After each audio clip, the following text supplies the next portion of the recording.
It all kicks off on a freezing mountain in the middle of the night, with a heavy blizzard coming down hard. And then we see a bearded man warming himself by a fire, sipping on a hot drink. Suddenly, footsteps in the snow reveal someone is approaching his camp. The bearded man senses the presence and calmly keeps drinking while staring into the darkness. The one who arrives is our main character, who hears his target ask if he isn't a little too fancy for a place like this.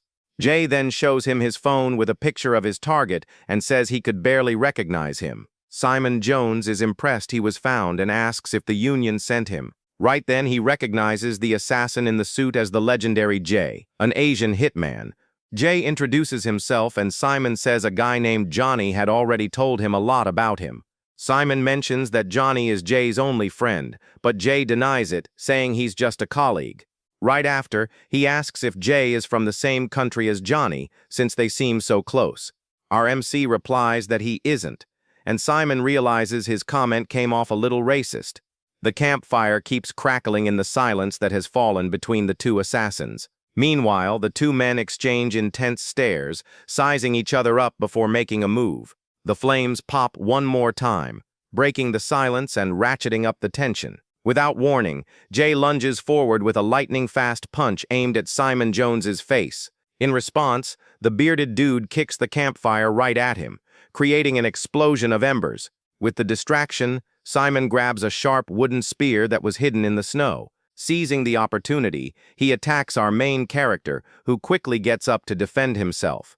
At the last second, Jay manages to block the tip of the spear using only his small knife.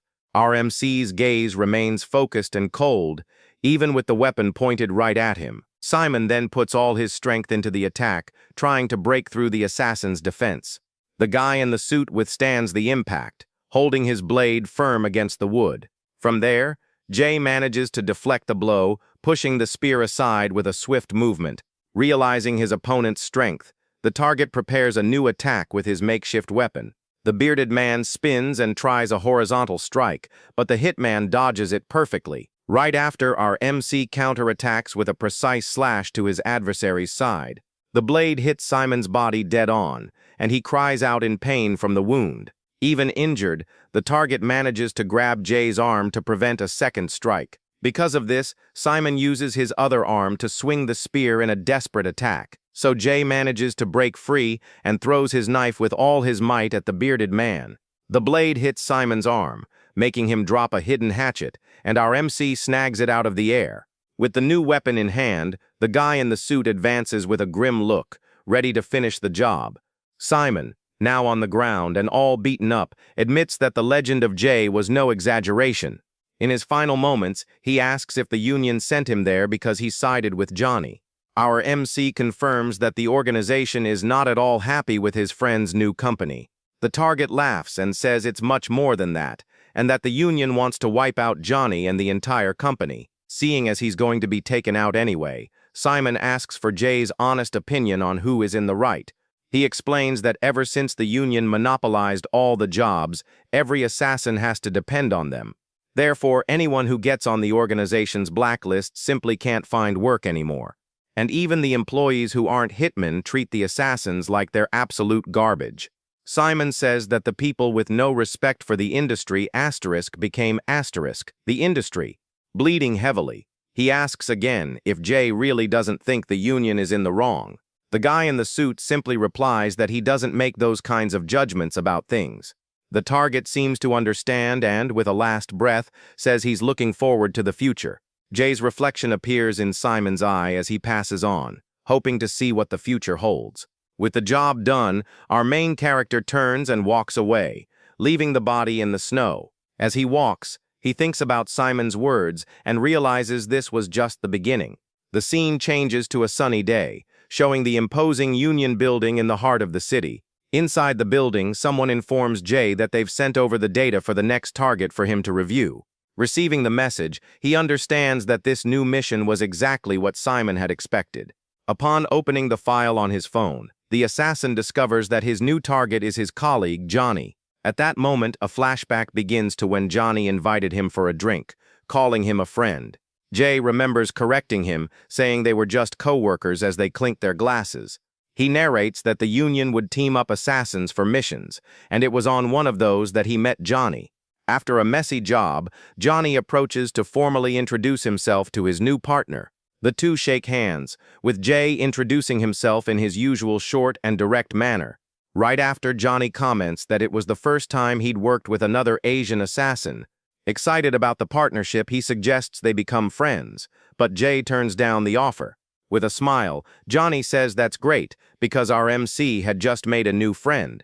Our main character tries to explain that he doesn't need friends, but Johnny insists he should take the chance. From then on, Jay narrates that Johnny remained friendly and became the only person close to him. Another time, at a bar, Johnny calls him a close colleague and asks if he wants to get even closer. Seeing our MC's surprise, Johnny suggests they become business partners. He reveals that he's starting his own company and will no longer work for the Union. The reason is simple: he's sick and tired of the organization taking a huge cut of their pay. Because of that, he invites Jay to join his new venture, promising success. But our main character immediately turns down the offer, leaving Johnny surprised by the quick refusal. The reason is that the assassin believes life, just like work, should be lived alone. Johnny sighs and admits that deep down he was already expecting that answer from his colleague. Jay then asks why he even bothered to ask, and his friend says he still had to try. With a serious look, Johnny warns him that if his business takes off, Jay might end up being sent to take him out. Back in the present, our main character understands the warning and confirms the target is Johnny Wong. The person in the room corrects him, saying the target is the entire company, which leaves Jay quite surprised. The man confirms the mission and reveals the reward, $25 million. Our MC then asks why the Union would pay him so much instead of using their own forces. The man explains that a direct attack would cause too much damage, and they prefer a precision missile. He continues, saying that few assassins can handle a job like this, and Jay is the most reliable one. Hearing this, Jay accepts the contract but sets one condition. He promises to crush Johnny's company. In exchange for destroying the company, the assassin demands that Johnny's life be spared. Jay reminds the man that almost no one else can do this job, and if he doesn't accept, the Union will be in a tight spot. So the executive agrees to the terms, as long as Johnny is left unable to ever get back on his feet, and Jay agrees. The scene cuts to a view of the city as the sun sets on the horizon. Leaving the building, our main character walks down the street and wonders why he made that demand. He reflects on whether he just didn't want to be the one responsible for taking his former colleague's life. As he's thinking, a little boy approaches him with a smile and offers him some bracelets. The boy says the bracelets have a mysterious power and that the assassin might need it. Curious, our main character asks the boy what kind of power it is. The boy smiles and reveals that it's the power to live a new life. The boy's words surprise him, and Jay decides to buy one of the bracelets. With the bracelet on his wrist, Jay decides it's time for a fresh start. He thinks that after finishing this job right, he'll finally be able to start over. The reward is $25 million, and he considers retiring with the cash. Suddenly, a mob of assassins runs towards him, ready to attack. As the enemies close in, he wonders what he would even do after retiring. Our MC realizes he's never once stopped to think about that in his entire life as a hitman. Elsewhere, Johnny observes the city from his luxurious office, a glass of whiskey in hand.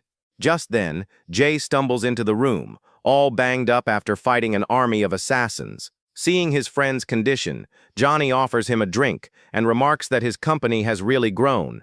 Without waiting for an answer, the company boss tips the glass into our main character's mouth. After downing it all, Jay smashes the glass on the floor, showing his frustration. He then announces that Johnny's company is finished and that he himself destroyed it today. Johnny retorts with an annoyed look that the assassin doesn't look to be in one piece either. Without wasting time, our MC throws a flashbang grenade that explodes right in his former colleague's face. The blast sends the man flying backward as the window panes shatter. Even dazed by the explosion, our main character barely has time to react. From the smoke, Johnny rushes forward, ready to attack. In a flash, he's on top of Jay, preparing a quick and precise strike. With that, the company boss pulls a knife that was hidden at his waist. Jay tries to get up to defend himself, but his tired body won't respond to his commands. Seeing the situation, Johnny grabs him by the collar and yells, demanding to know why he's doing all this. Without waiting for an answer, he attacks his former colleague with the blade, not hesitating for a second. With eyes red with rage, he demands to know why Jay is doing this to him. The knife gets dangerously close, and the glint of the blade reflects in Jay's eyes. At the last possible moment, our main character uses his last ounce of strength to deflect the attack. Seizing the opening, Jay retaliates with a powerful punch that connects with Johnny's face. The assassin is left breathless after using all his remaining energy on that one blow. The punch lands with full force right on his old friend's chin. Because of that, Johnny drops to the floor completely knocked out, and the fight is over. Jay then starts thinking about how to incapacitate him to fulfill his part of the deal. But our main character realizes he's also too injured to continue the mission. Suddenly, he hears clapping and a voice praising his impressive performance. Our MC turns around and asks who the mysterious man who just appeared is. The man in the suit says he just came to make sure the job was done correctly. At that moment, red laser sights appear on Johnny's body, lying on the floor. The armed guards take aim at Johnny, and our main character desperately tries to stop them. Just then, one of the guards fires, but the shot ends up hitting Jay in the process. Even wounded, he throws himself in front of Johnny to shield him with his own body. Furious, our MC yells that sparing his colleague's life was part of the deal.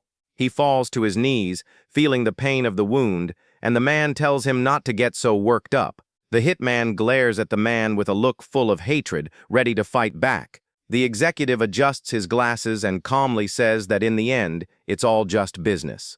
He explains that the union realized that people like Jay and Johnny are a threat.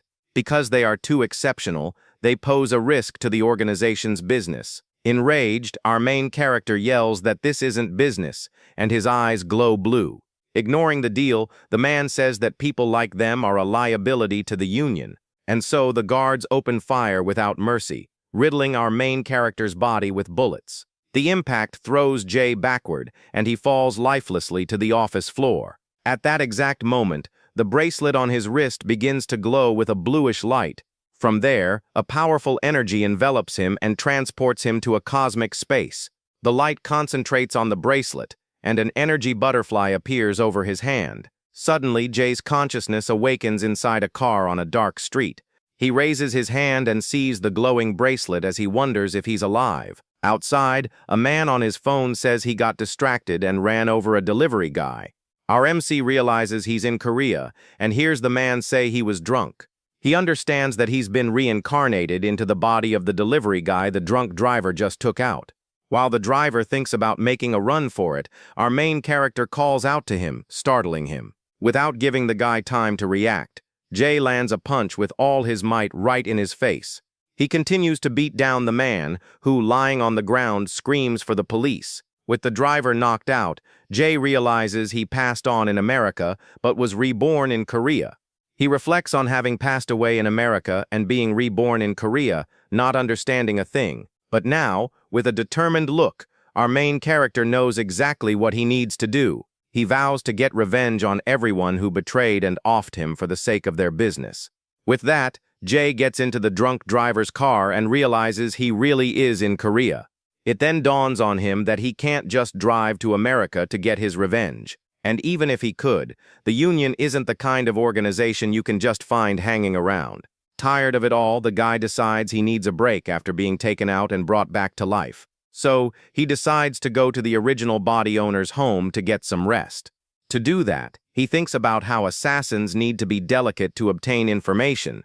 Nowadays, to get someone's data, you just need to hack into their phone. And since he's in the original owner's body, using facial recognition is super easy. The phone unlocks instantly, and our main character has access to all the information.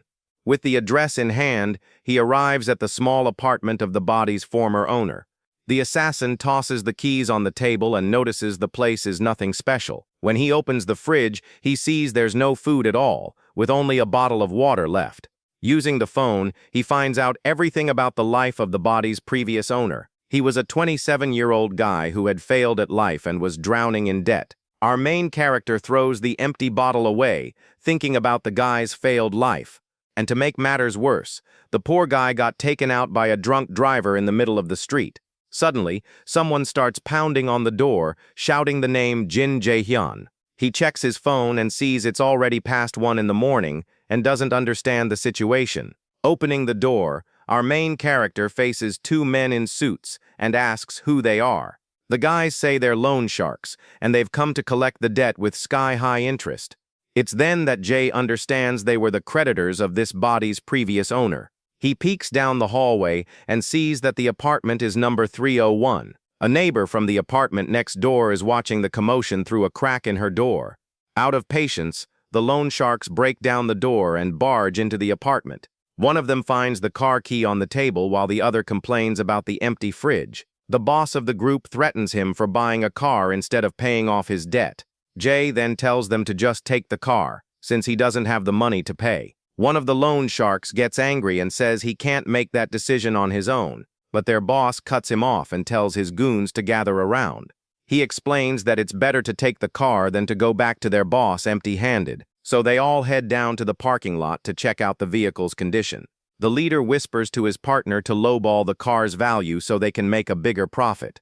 Right after, he says the vehicle's value barely covers the interest on the debt. The loan shark points out a dent and says, "You can tell the car's been in an accident." Our main character then asks if just looking at the outside is enough for an appraisal. Suddenly, he grabs the head of the loan shark boss, sending the man into a panic. From there, Jay forcefully smashes the guy's face into the car window so he can see inside. The other 2 goons are left completely shocked and frozen by the scene. Without wasting a second, our main character goes after the 2 men to finish them off. He lands a precise elbow strike, breaking one of the loan shark's noses instantly. Right after, Jay finishes off the last goon with a powerful punch to the stomach. Seeing his men on the ground, the boss trembles with fear, and Jay realizes he's a coward. He stares down the loan shark and thinks that guys like this only have 2 options: run or panic. At that moment, the man opts for panic and pulls something from inside his jacket.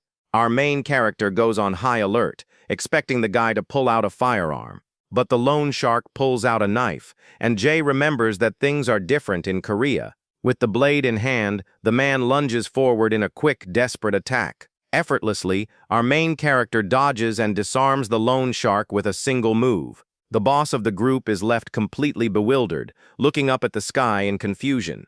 With that, Jay seizes the opportunity and lands a full-force punch to his face.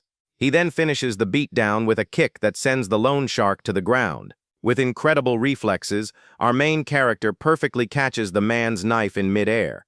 He then plunges the blade into the ground right next to the loan shark boss's eye. With a deathly glare, he threatens the guys, saying that next time he won't be so merciful. Given the situation, he tells the man to take the car and get out of there for good. The loan shark gets in the car with his unconscious goons and drives off, fuming. Through the rearview mirror, he watches Jay standing there and wonders what kind of psycho he just messed with. Inside the car, the loan shark wonders why Jay, being so strong, took a beating earlier. Watching the car disappear, our main character thinks it's a good thing he got rid of the stolen vehicle. The scene then focuses on his apartment window, where the light is still on. But just as he's about to go inside, he hears his neighbor call his name and gets annoyed, since all he wanted was to sleep. The woman appears in the hallway, and Jay wonders why she's talking to him. With a smile, she reveals that she was spying and saw everything that happened outside. The woman says she was going to call the cops if he got beat up, but he was the one who beat up the other guys. She comments that he's strong, and Jay asks if she's going to report him instead of the loan sharks. The neighbor replies that she won't, and that she's actually become a little interested in him. Not paying her much mind, our main character says he needs to rest and goes into his apartment. The girl is left standing in the hallway, speechless, as he simply shuts the door in her face. Finally alone, the guy throws himself onto the bed, completely exhausted from the day he's had. Due to the accumulated fatigue, he passes out and falls into a deep sleep almost instantly. Some time later, Jay wakes up starving and decides to go get a burger. Right after, we see the sign of a 24-hour burger joint open in the city. At the diner, he's eating a burger and remembers that the reason he's there is because of Johnny. In a flashback, Johnny asks why our main character always chooses that particular burger joint. He replies that it's good, but his friend expected a well-traveled assassin to have better taste. Jay explains that the burger there is perfect because it tastes the same no matter where you are in the world. Even the fries are standardized, and Johnny asks if that's why he likes the place.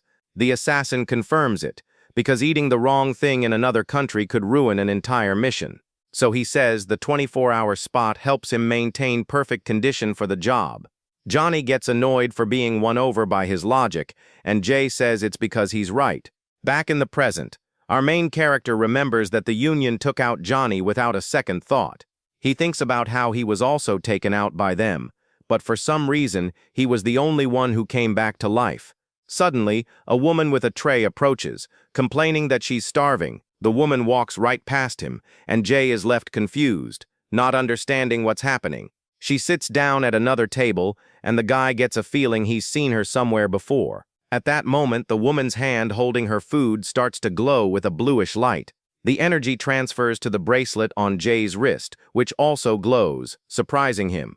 Our main character stares at his own hand and wonders why the blue light appeared again. He then looks at the woman and realizes her hand is glowing too. The pink-haired woman turns to him, looking equally surprised by the situation. At that, the two just stare at each other in silence as the energy connects them. The woman then asks if he is Jay, and our main character wants to know how she knows him. He starts connecting the dots and remembers his former appearance as an assassin. Seeing an image of Johnny superimposed over the woman, Jay asks if she is his old colleague. The blue energy in their hands pulses, confirming the identity of the two hitmen. The woman then confirms that she is Johnny, leaving our main character shocked by the revelation. Filled with rage, Johnny lunges forward, shouting that he's the friend Jay took out without mercy. The assassin is paralyzed by the accusation and can't react in time. Because of this, Johnny tackles him to the floor of the diner with a well-aimed blow. As he chokes him, he yells that he thought they were real friends. Our main character understands his anger and desperately tries to explain. With difficulty, Jay says it was the Union that took them out, and Johnny stops his attack, surprised. Still on top of him, Johnny asks if the Union also took him out, and our main character confirms it. Suddenly, a diner employee shows up and yells that they can't fight in there. Johnny gets off him and apologizes as the employee starts cleaning the floor. The employee continues to mop the floor that the two messed up during their intense fight. Then he grumbles that if they were in such a hurry, they should have just gotten a room. Now sitting at a table, Johnny, with his arms crossed, glares at our main character, annoyed. He questions him for refusing his partnership and then accepting a job to save him. The former colleague calls him weird, and Jay says that passing on and coming back to life is way weirder. Johnny leans in to check out his new body and complains about what's missing down there. After finishing all the food, the guy wonders why all of this happened to them. He then remembers the bracelet and the blue light that connected the two of them moments before.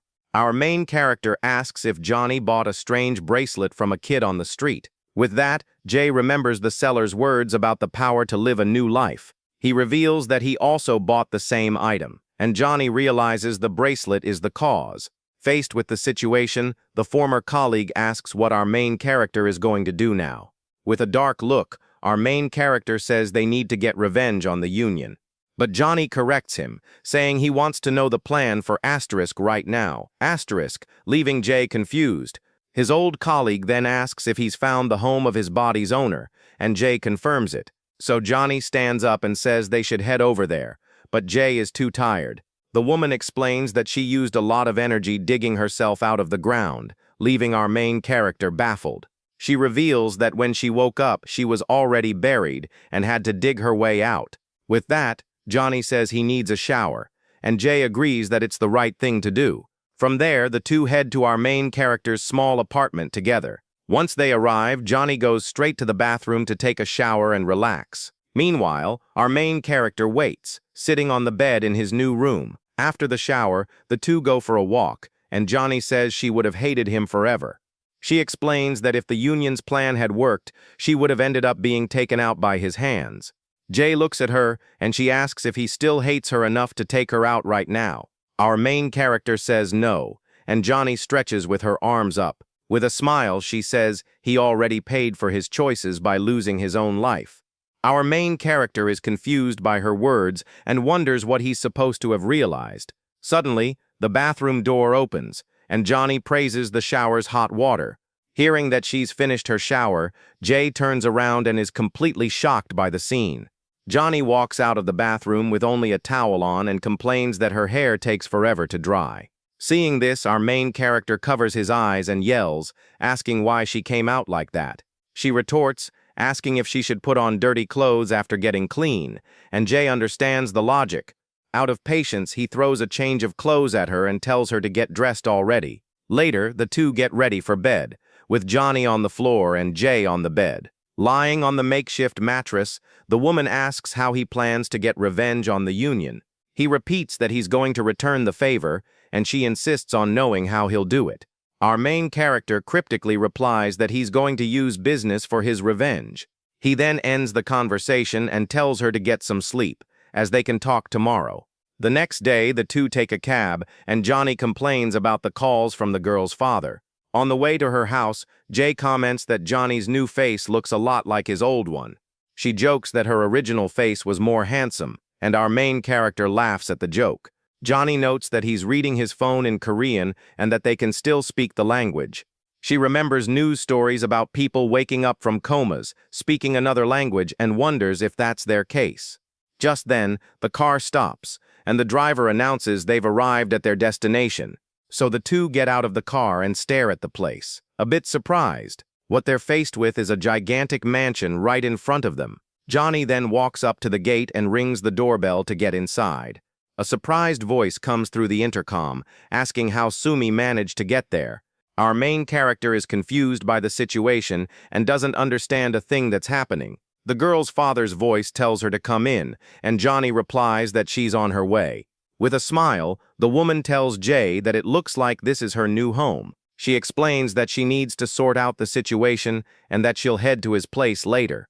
Jay then returns to his apartment and thinks that Johnny is going to have some trouble with her new family. Lying on his bed, he reflects that he was lucky to be reborn into the body of someone who lives alone.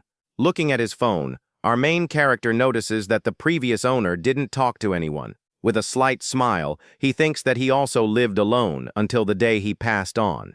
Our main character reflects that he lived his whole life without family or friends. He drinks some water and thinks that Johnny would be mad if he said without friends. Suddenly, someone knocks on the door, and he immediately thinks it's his old colleague. When he opens the door, the guy is surprised she got there faster than he expected. But the next moment, a knife lunges towards him with full force.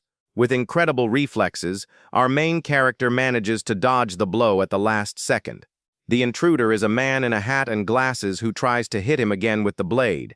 Without hesitation, the man charges at our main character to finish the attack. Due to the force of the blow, the assassin ends up being pushed back into the apartment, so he uses his hand to grab the blade and prevent the deadly cut. The man in the hat is completely shocked to see that he stopped the knife. Seizing the opening, Jay twists the guy's wrist and throws him to the floor to disarm him. The knife flies through the air and ends up stuck in the apartment's wooden floor. The intruder glares at him with a look of pure hatred, even after losing his weapon. At that, the two stare each other down for a moment before continuing the fight. With his eyes glowing blue, our main character prepares to counterattack. From there, he lands a full-force punch to the intruder's chin. The man in the hat hits the floor hard, completely stunned by the blow. Without wasting time, Jay puts pressure on him and asks who sent him there. The guy spits out some blood, and our main character suspects who is behind the attack. With a grim look, he then asks if it was the Union that sent the assassin.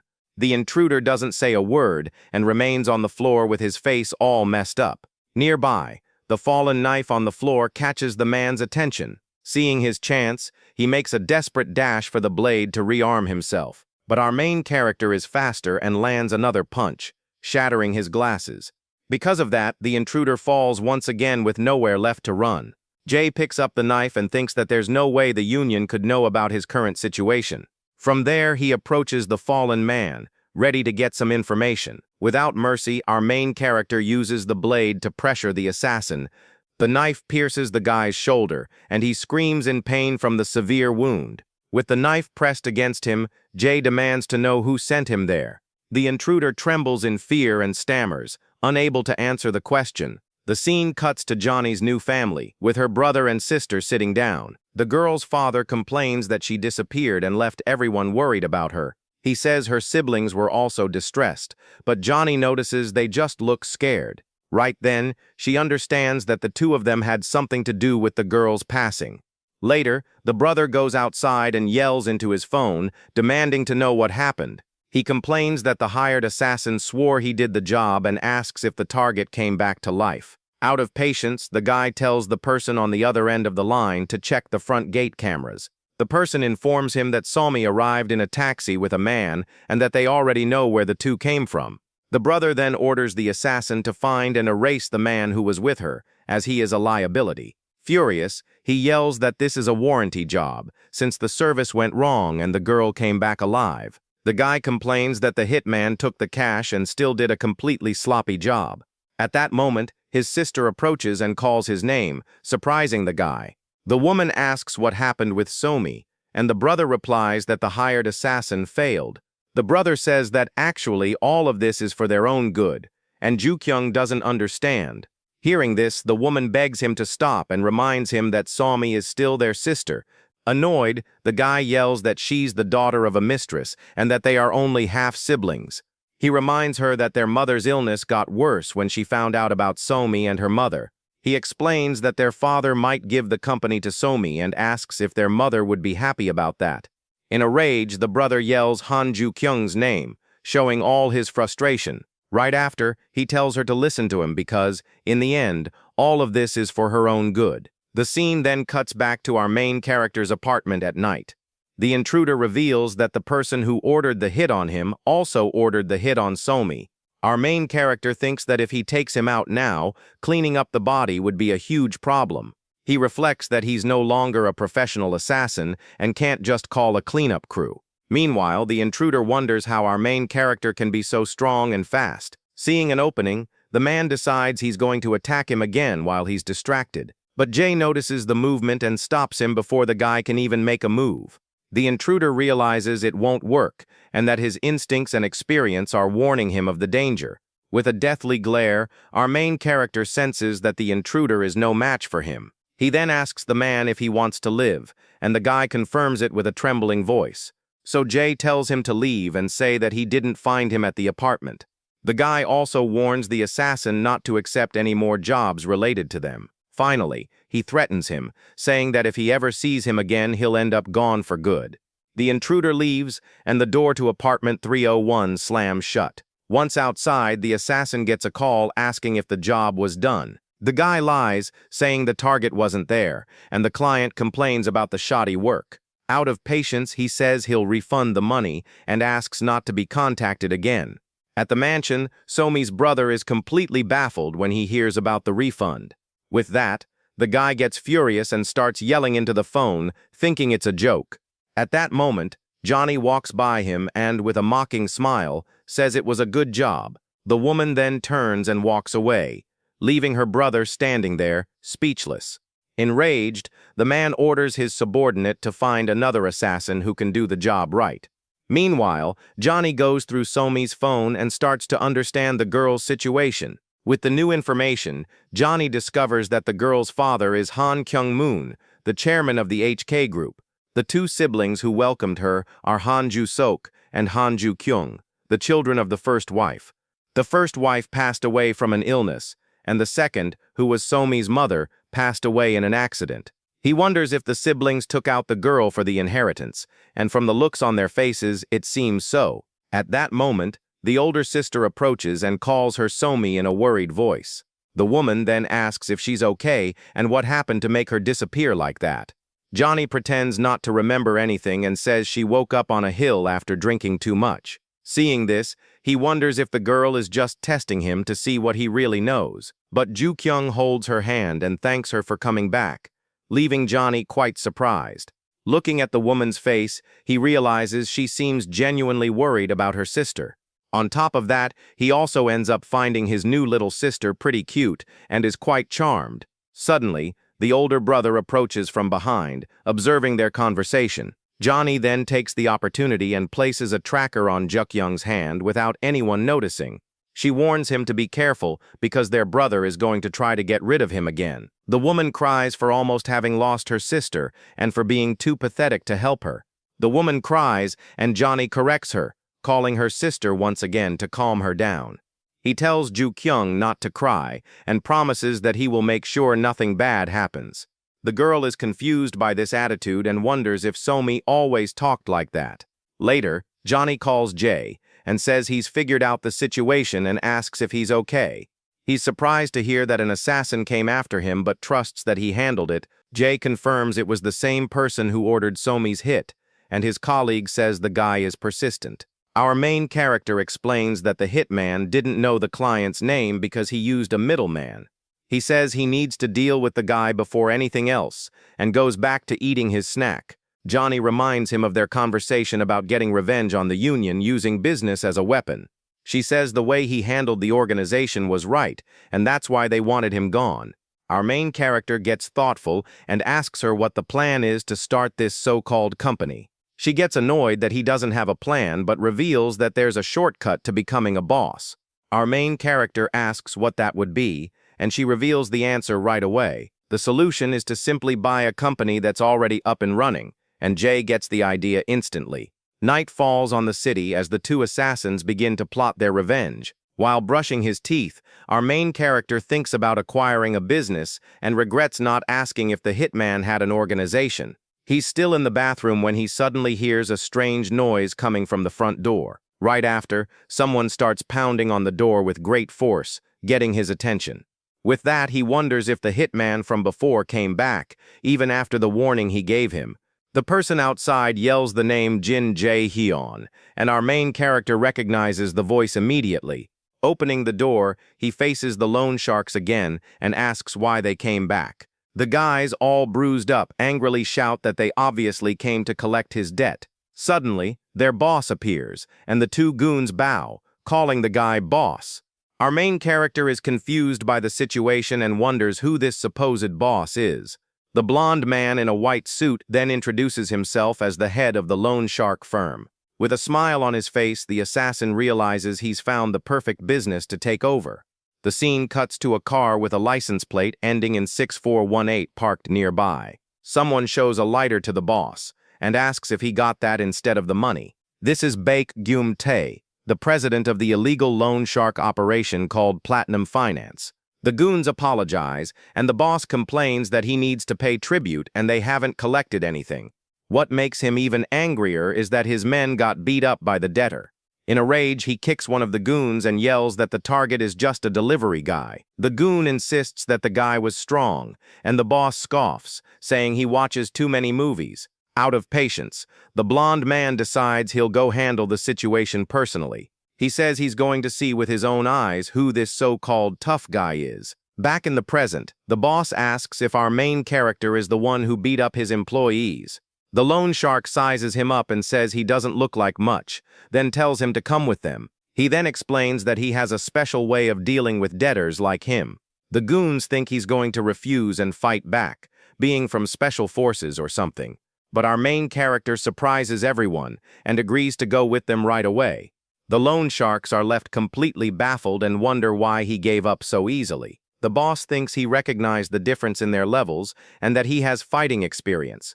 Later, the goons are outside smoking, still confused about everything. One of them wonders why he followed them, and the other says he has no idea who the guy is. The scene then shows our main character tied to a chair inside a warehouse. Tied up, our main character surveys the place and the loan shark's office. He thinks about how hard it is to control the temperature in a place like that.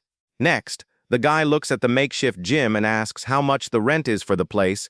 The loan shark boss approaches and asks if he came there to look at real estate. He says that people like him prefer to string the debtor along to make more off the interest. The loan shark boss explains that's why even banks have early payoff fees. But he says that with deadbeat debtors, the best thing to do is get the principal as fast as possible. So he tells him to pay the debt, and our main character asks how he's supposed to do that. The loan shark tells him to call everyone he knows and ask for help to pay it off. Our main character thinks that no one would lend money to someone in debt to loan sharks. With a wicked smile, the man says that what he needs is some desperation in his voice. From there, he orders his goons to attack him, to put that so-called desperation into him. The guys beat him with baseball bats without any mercy. Meanwhile, the boss just watches everything, smoking calmly. All beaten up, our main character begs them to stop and says he'll call anyone. The boss smiles and says his voice is now perfect for asking for money. With that, one of the goons hands our main character his phone to make the call. But instead of making a call, he uses the phone to break free from the ropes with a quick move. One of the goons is in shock, not understanding how he got free so easily. Without wasting time, Jay goes after the guys and hits the first one in the face with the phone. Right after, he takes down the second loan shark, leaving all the others terrified. From there, our main character uses the phone's flash to blind the last goon. The guy screams in pain from the surprise attack, and Jay finishes him off with another blow. With the three goons on the floor, he prepares to face the real challenge. The warehouse light flickers, creating a tense atmosphere for the final showdown. Our main character then slowly walks towards the loan shark boss. Bai Gyomtai yells for his men outside to come in, but no one answers. The other loan sharks outside pretend not to hear anything and just stand there, scared. Seeing that he's alone, the boss decides to fight and gets ready for combat. Without waiting any longer, he lunges forward with a flying kick aimed at our main character. But our main character blocks the kick with his arm without any difficulty. He realizes the boss is fast and retaliates with a solid punch to his face. The assassin's eyes remain cold and focused on his opponent during the exchange. The blow lands squarely on the loan shark, who feels the force of the impact immediately. Jay understands that the guy is strong and isn't the boss for no reason. The loan shark gets angry that he easily dodged all of his punches. Confident, the blonde man says a gym rat can't handle a real street fight. From there, he attacks again, but our main character dodges perfectly. The boss is hit dead on and is completely surprised by the force of the blow. Without giving him time to react, our main character continues the barrage of punches. The loan shark tries to defend himself, but can't stop the rain of rapid-fire blows. Right after, Jay finishes the combo with a powerful kick to his opponent. The impact sends the boss to the floor, completely knocked out, and the fight is over. Without mercy, our main character continues the beatdown to secure his victory. With one last powerful punch, he knocks out the loan shark boss for good. The loan shark begs him to stop, but Jay says there's still no desperation in his voice. The man is completely terrified by our main character's glare. At that, he begs for his life and asks if they can talk about it. With a smile, Jay agrees and asks if they can talk business now. A while later, the boss, all beaten up, hears from Jay that he's taking over the company. The loan shark angrily asks if this is one of those hostile takeovers he's always hearing about. The blonde man calls him old-fashioned, and Jay replies that this is how the underworld works. He then sits down and says he's going to explain the details of how things work around here. Seoul's underworld is ruled by two major organizations called Sogwang and Dongshin. Platinum Finance is his, but since it operates in Seogwang's territory, they pay tribute to them. Jay grabs a water, and the loan shark explains that there are guys like the Union around there too. He warns that Seogwang won't just stand by if he messes with their territory. Calmly, our main character says he'll just take over Seogwang too, shocking the boss. The loan shark tries to explain that he doesn't understand the scale of these organizations' power. He asks if Jay can even imagine the power of someone who controls half of a city like Seoul. Our main character says he'll take Seogwang first, and then Dongshin after that.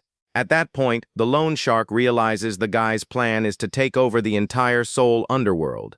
Faced with this situation, Bai Gyomtai is certain that our main character is completely nuts. Suddenly, one of the goons announces that Seobwang is here to collect the tribute.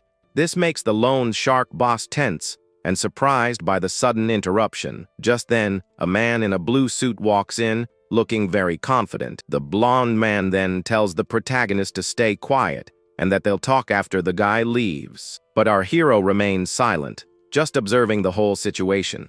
Baek greets the newcomer, who finds the warm reception and his bruised face strange. With that, Manager Kim asks what happened to the loan shark boss's face. He ignores the blonde man's condition and says he just needs the money he came for today. But suddenly, our protagonist states that he won't be getting any money today. The man in the blue suit turns and asks who he is. So the assassin says he's the new boss. Right after, he announces that they will no longer pay tribute to Seogwang. Baek is shocked and thinks the protagonist is crazy for challenging the organization. Manager Kim then asks the blonde man who that guy is and throws his briefcase on the floor. Awkwardly, the boss replies that the young man was originally a debtor to his company. The man in the blue suit doesn't understand a thing and kicks the loan shark, demanding a better explanation. At this, he grabs him by the collar, and the blonde man thinks it's too embarrassing to tell. Manager Kim threatens him, saying a debtor defeated him and has now taken over the company. Hearing this, the man suspects the protagonist was sent by the rival organization, Dongshin. But before he can finish, our hero lunges forward and lands a punch on his face. He continues the barrage of hits and asks why he's treating the boss like that. Baek is worried about the situation, but admits it was satisfying to watch. Lying on the ground, the collector accuses the young man of being from Dongshin and invading his territory, but the protagonist denies being from Dongshin, leaving the guy on the floor completely confused. He then says this is his territory and tells the man to go back and inform his company. The former loan shark boss's jaw drops, not believing what the young man is doing. Meanwhile, the collector on the floor wonders why the assassin is letting him go. With his face all bruised, he agrees and says he will inform his company about this. Then the man gets up and stumbles out of the warehouse to carry out the order. Baek gets desperate, thinking that if he goes back like this, they'll think he's in on it. He then tries to stop Manager Kim and says he'll explain everything, but the protagonist questions him. The blonde man ignores the young man and runs after the man from Seogwang to explain everything in detail. Our hero just stands there watching them leave, not seeming to care much. Outside, the collector gets into the car, and the former loan shark boss tries to stop him from leaving. Already inside the vehicle, the manager yells it back, saying it's all over for him now. The blonde man begs for a moment to explain, and the man says it better be a quick one. He then tells him that the protagonist was a debtor who roughed up his men during a collection, and that's why he brought him there, but he ended up getting beat up again and losing the company. The collector finds the story nonsensical and asks if one guy defeated everyone. Manager Kim says he's going to call for all the backup and tells Baek to wait there. Then the car speeds off and leaves, leaving the blonde man behind, who just says he'll wait. One of the goons asks if they should get ready, but Baek tells them to stay away and not get involved. He then thinks that when the Seogwang guys arrive, the protagonist is done for anyway. Back in the warehouse, our hero approaches and asks if the conversation outside went well. Baek walks in, confirming he explained everything, and then tries to say goodbye to leave the place.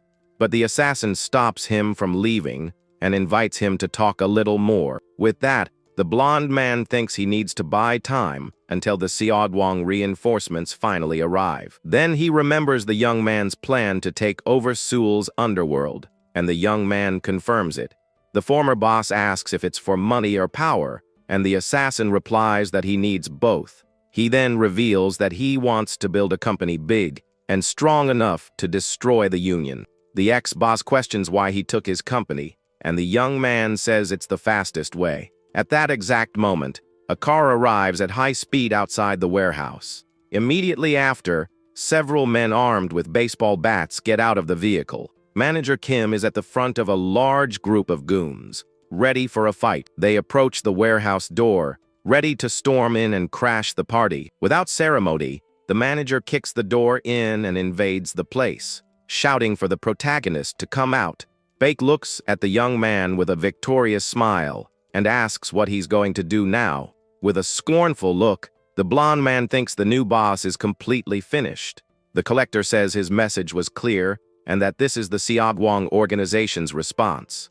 With a lot of hatred in his eyes, Manager Kim orders his men to take care of the assassin. The goons then rush towards our hero with their bats raised to attack. But the protagonist faces the crowd with a cold and fully focused look on the fight. Night falls over the warehouse as the chaos and brawling begin inside. The camera pans up, showing the warehouse roof as the fight unfolds violently. A dirty baseball bat is shown in close up after the battle ends. With that, our hero is standing alone amidst several fallen figures on the ground. Baek looks at the whole scene in complete shock, not believing the young man's strength. Very calmly, the assassin walks among the defeated goons on the floor. He approaches the fallen manager and reaffirms that the company is now entirely his. Then the young man stares at him and asks if the man in the blue suit understood him correctly. Trembling with fear, Manager Kim confirms that he perfectly understood the new situation. The protagonist stares at him with a serious look and starts talking to the man on the ground. Suddenly, one of the goons gets up behind him, ready for a surprise attack. The goon yells and charges with the bat to hit the assassin from behind with all his might. But Baek hears the sound of the hit and realizes something is very strange about that attack. He thinks the sound of a baseball bat hitting someone would be much nastier. The goon trembles in fear as the protagonist stopped the bat using only one hand. The young man looks back and comments that the speed of the attack makes no sense at all. Lying on the floor, Manager Kim desperately begs for the assassin to spare his life, but our hero presses the bat against his chin forcefully and tells him to be quiet. Fed up, the protagonist tells him to take his men and get out of there for good. Manager Kim fled with his men, and the protagonist left, saying he was tired. Baek narrates that the young man even saved his number on his phone and told him to keep him updated on everything. This makes the blonde man furious, thinking the assassin is acting like he's his boss. His goons arrive and ask if Manager Kim finally dealt with the crazy guy. But Baek says it was the other way around, and his men are astonished by the news. One of them suggests doing something, but the former owner of the company dares him to try. Baek then tells his men to take a vacation because things are about to get ugly. He explains that he knows Manager Kim will report everything to his superiors at Seogwang, and that his superior will try to take out not just the protagonist, but all of them together. Elsewhere, Manager Kim complains of pain and wonders if he dislocated his jaw. He introduces himself to his boss, who says he sent a written report, but he insists. Manager Bang Man Jai stares at him seriously and warns him that this better be worth it. With his face all bruised, the collector stammers a yes and prepares to explain. The scene cuts to a fancy restaurant where the two are sitting at a table. Kim explains that a debtor took over Platinum Finance and defeated everyone from Seogwang. Bang Man Ji says the situation is strange and offers to simplify it for him. He summarizes the story, saying that Platinum teamed up with someone to attack Seogwang. The Seogwang manager drinks his wine and says he doesn't care about the real situation. What matters is that they didn't receive the tribute, so someone needs to pay for it. With that, he orders a search warrant for the CEO of Platinum Finance right away. In the car, he turns on the radio to listen to something while trying to escape the city. The blonde man agrees with the radio host and thinks the world is being tough on him. He drives through the night as the radio talks about holding on because everything passes. The ex-boss gets annoyed and thinks he doesn't even know when this tide of bad luck will pass. The host asks what's needed in these moments, and Baek wonders about the answer. Suddenly, a bright light blinds him, and he has an epiphany while driving down the street. Just then, his car is cut off by another, and several men in black get out to surround him. One of the men calls his boss and reports that they managed to capture Bak Jum Tae. The scene returns to the warehouse, showing the dirty floor and the marks from the previous fight. Bak is back at the warehouse, all beat up, and regrets not hearing the end of it. Bang Man Ji is in front of him and says he's already made his decision, so there's no need to explain. The blonde man thinks the Seogwang manager is a scary guy and predicted his escape. He compares him to a bear that acts like a fox, and his superior says someone will pay for this. Bang Man Ji then gives back a choice and says he must bring the protagonist to him. The manager drinks his tea and warns him that how he does it is his problem. The warehouse ceiling is shown again as the ex-boss is left alone and desperate. With no other option, Bake picks up his phone and calls the protagonist as ordered. The assassin answers in bed and corrects him, saying he told him to report, not just contact. Desperate, the blonde man asks him to come to the company because something suddenly happened. Bake then gets nervous, thinking about how he's going to trick the young man into the trap. The protagonist asks if he's been captured, and the ex-boss is shocked by the question. Lying in his apartment, the assassin says if it's a call for help, he just has to say so. With a confident smile, the young man says he'll go there immediately to save him. He hangs up the phone, and Bake stares at the device, not believing what he just heard. The Seogwang manager asks what happened, and the blonde man says the young man is coming to rescue him. He looks at his phone and wonders what kind of person that guy is. After all, elsewhere, the protagonist is on the street and thinks it's hard to get a cab there. In a nearby alley, the Seogwang goons are waiting, and one of them complains about having to see the young man. Another goon says that Bangman Jai is skilled and that he will take care of the protagonist. Kim explains that his boss has more skills than his current position requires, and that he lost his position in the company due to an internal political war. But Bangman Jai didn't give up and continued to act according to his own beliefs. One of the goons asks what he learned from the manager, and he talks about loyalty. Kim corrects the goon and says he learned to let go of a rotten rope and look for another one. At that moment, the goon spots the protagonist arriving and alerts everyone there. He approaches on a glowing electric scooter, ready for whatever comes next. One of the men asks what they should do, and Kim prepares for the coming fight. With a knife in hand, he promises he won't go down so easily this time against the assassin. Our hero sets the scooter aside and gets ready to face Kim's men. Soon after, all the goons are on the ground, and he steps on the defeated manager's head. Our hero picks up the knife from the floor and prepares for the confrontation to come. He then slowly walks through the warehouse towards his real target. Manager Bangman Ji watches him and wonders if that's the so-called Jin Jelian. He thinks the young man doesn't look that strong and then asks why he is there. The protagonist coldly replies that he came to rescue his employee. Bak is shocked to hear the assassin call him an employee like that. With that, the Seogwang manager concludes that the blonde man is in cahoots with the intruder.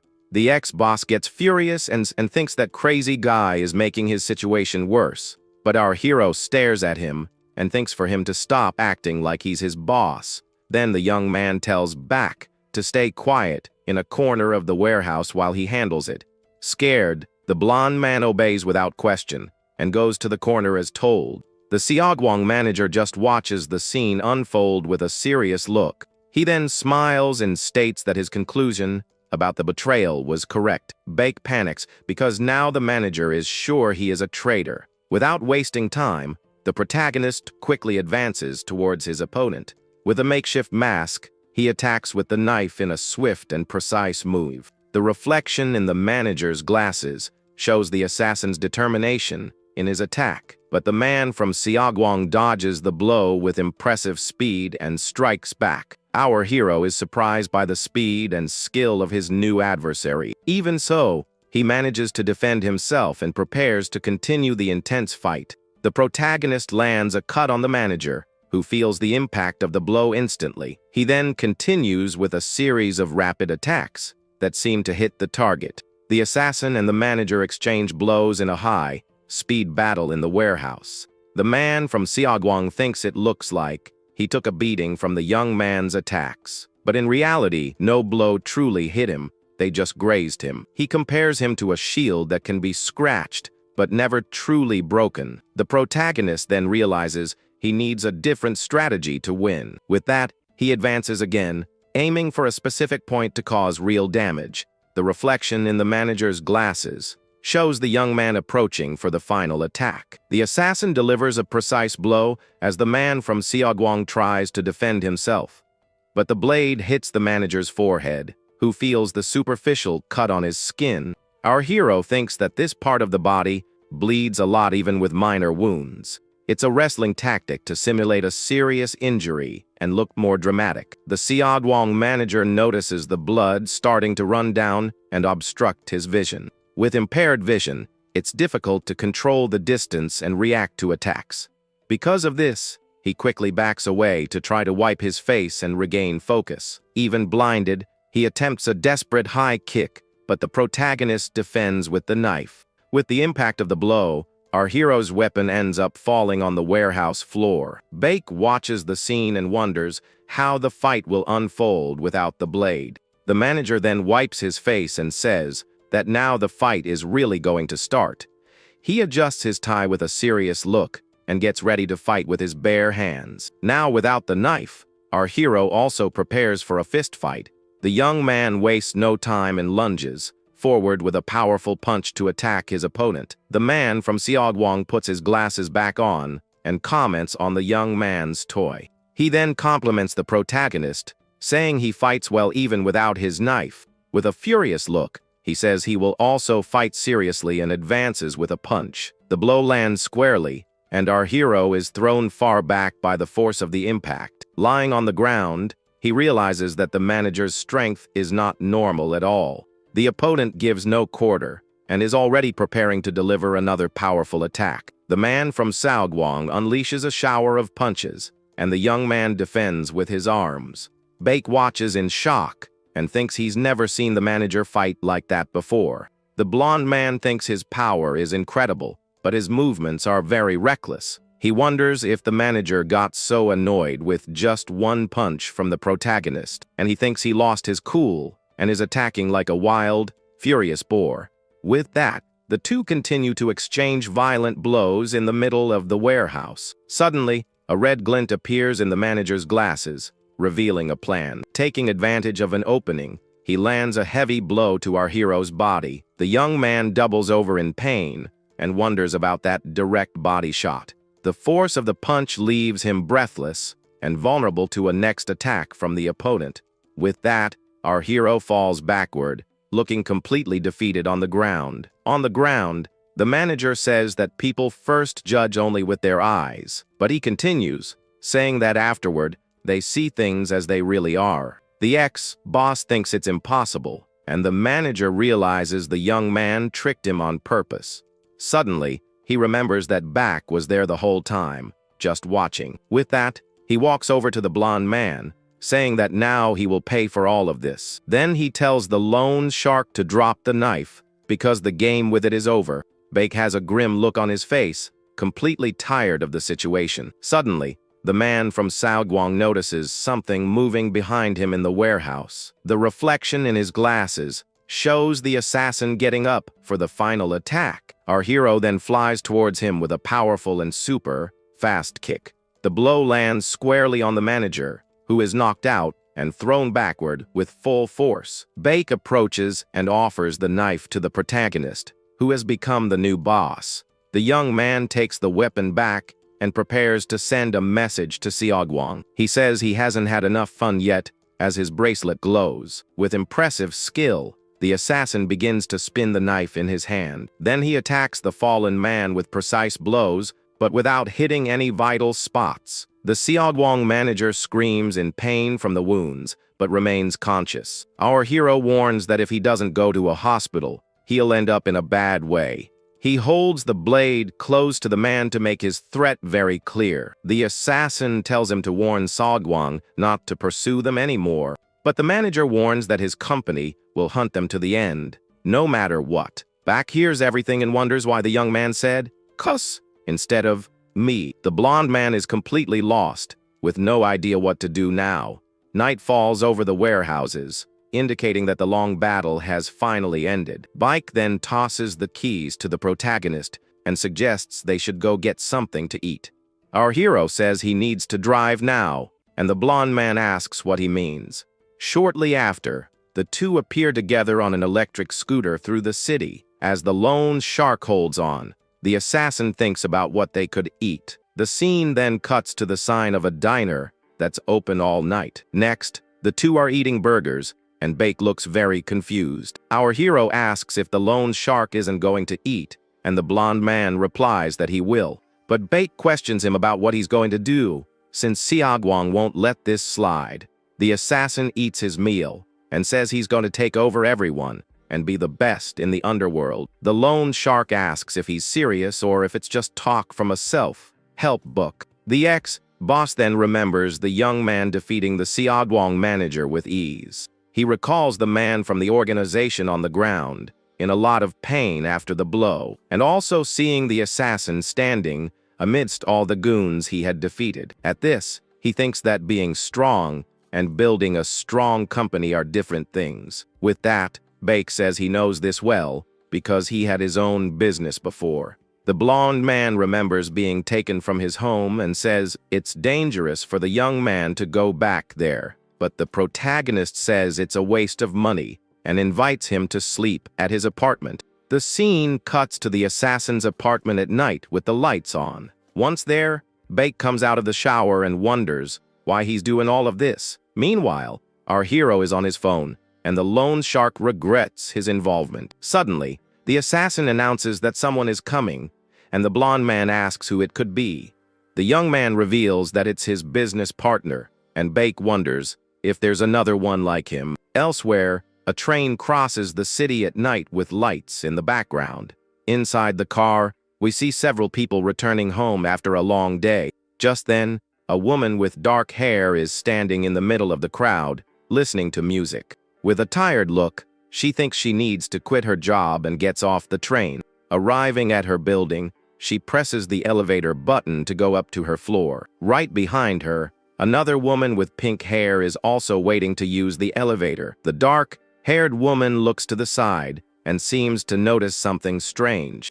She wonders who the pretty girl is, and if she also lives in the same building. At that moment, the pink-haired woman presses the button for the third floor, which the other finds strange. She realizes that's her floor too, and the elevator door opens. The elevator panel confirms that they have finally arrived on the third floor. Getting out of the elevator, the pink-haired girl knocks on the door of apartment 301. This leaves the neighbor shocked to see that the girl went to that specific apartment. Johnny opens the door, and the assassin asks what she brought, to which she replies it was beer. Johnny praises the country's convenience stores for their wide variety of beers. Hearing this, Baek wonders if that woman is the partner and finds her very beautiful. The young woman smiles with the drink in her hand and seems very confident and relaxed there. Then she opens the can and suggests they talk a bit while having a drink. Our hero thinks that she bought the same beer he used to drink in the United States. She introduces herself as Sawmi, and the blonde man finds it strange that she speaks so casually. At this, he turns bright red and wonders if the girl is the assassin's girlfriend. The protagonist and his partner are surprised by the loan shark's sudden question. She laughs and says it was hard enough to become his friend, so maybe dating would be easier, but the young man pushes her away and corrects her, saying they are just colleagues. With that, the partner asks why the assassin brought the ex-boss to the apartment. He explains that the blonde man was caught, so it's not safe for him to be alone out there. The girl says her new father is rich and adores her, so money isn't a problem. Baek hears that and wonders if he's the only one who found this whole story very strange. The protagonist tells her to find an office, and the loan shark sees they aren't a couple. After drinking quite a bit, the assassin says it's time to clean up and go to sleep. He offers the bed to the loan shark, since he's still a guest there. The young man tells Johnny to go home, and Baek thinks about how he stole his company but treats him well. He's confused because he can't understand what's going on in the assassin's mind. Suddenly, the girl throws herself onto the bed next to him, saying she'll sleep there too. She complains that she slept on the floor last time, so this time she'll stay in the bed too. With that, the three of them get settled, with the loan shark and the girl in the bed, and the assassin on the floor. Lying next to the young man's partner, the former loan shark boss gets very nervous. Meanwhile, the pink-haired girl sleeps peacefully without a care in the world. The blonde man lies with his eyes wide open, thinking it's impossible to sleep in that situation. The scene shows the three of them sleeping together in the protagonist's small apartment. Unable to get a wink of sleep, The lone shark gets up and decides to get out of bed for a bit.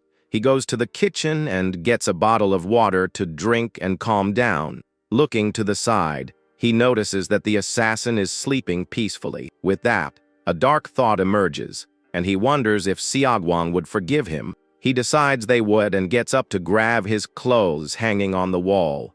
Bake picks up his knife and says he's not getting involved in that crazy guy's mess and is getting out of there. With the weapon in hand, he approaches the sleeping protagonist to end it all. At that moment, he remembers the phone call and the young man saying he was going to rescue him. The image of the assassin saying he went to save his employee flashes in his mind. The blonde man gets irritated and wonders why he's remembering that right now. Angrily, he throws the knife in the trash and gives up on his plan to betray the protagonist. Then he decides he'll play along with the young man's game for now and escape later. Back in bed, he tries to sleep and thinks he'll deal with the rest when the time comes. The lone shark finally falls asleep next to the protagonist's partner in the bed.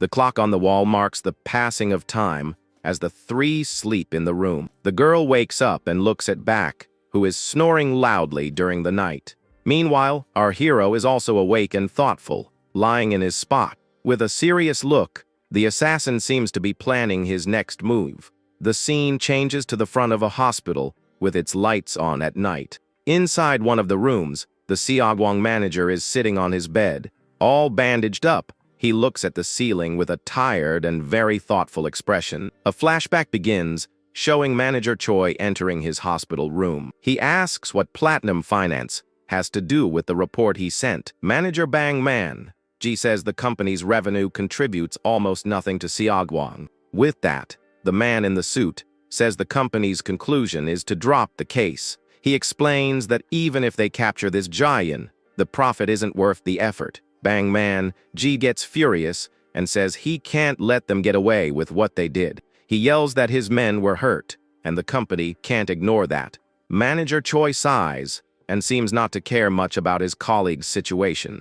Bang Man Ji remembers that in the old days, the entire organization would seek revenge for an injured member, but Choi calls him old-fashioned, making him even more irritated with his comment. With a hateful look, the Xiaoguang manager seems to disagree with the decision. However, the man in the suit informs him that this is the company's final decision on the case. Hearing this, Bang Man Gi wonders if it's because of his old political faction. He remembers that Choi was an accountant before joining the company. With a smile, he wonders why more guys like that are in the company. Thoughtfully, he concludes that maybe he is too old-fashioned for the new Xiaoguang. The manager remembers the protagonist, saying he went to save his employee. With that, he admits it's been a long time since he's seen someone act so loyally. The scene cuts to the assassin's room with the window open and a blue sky.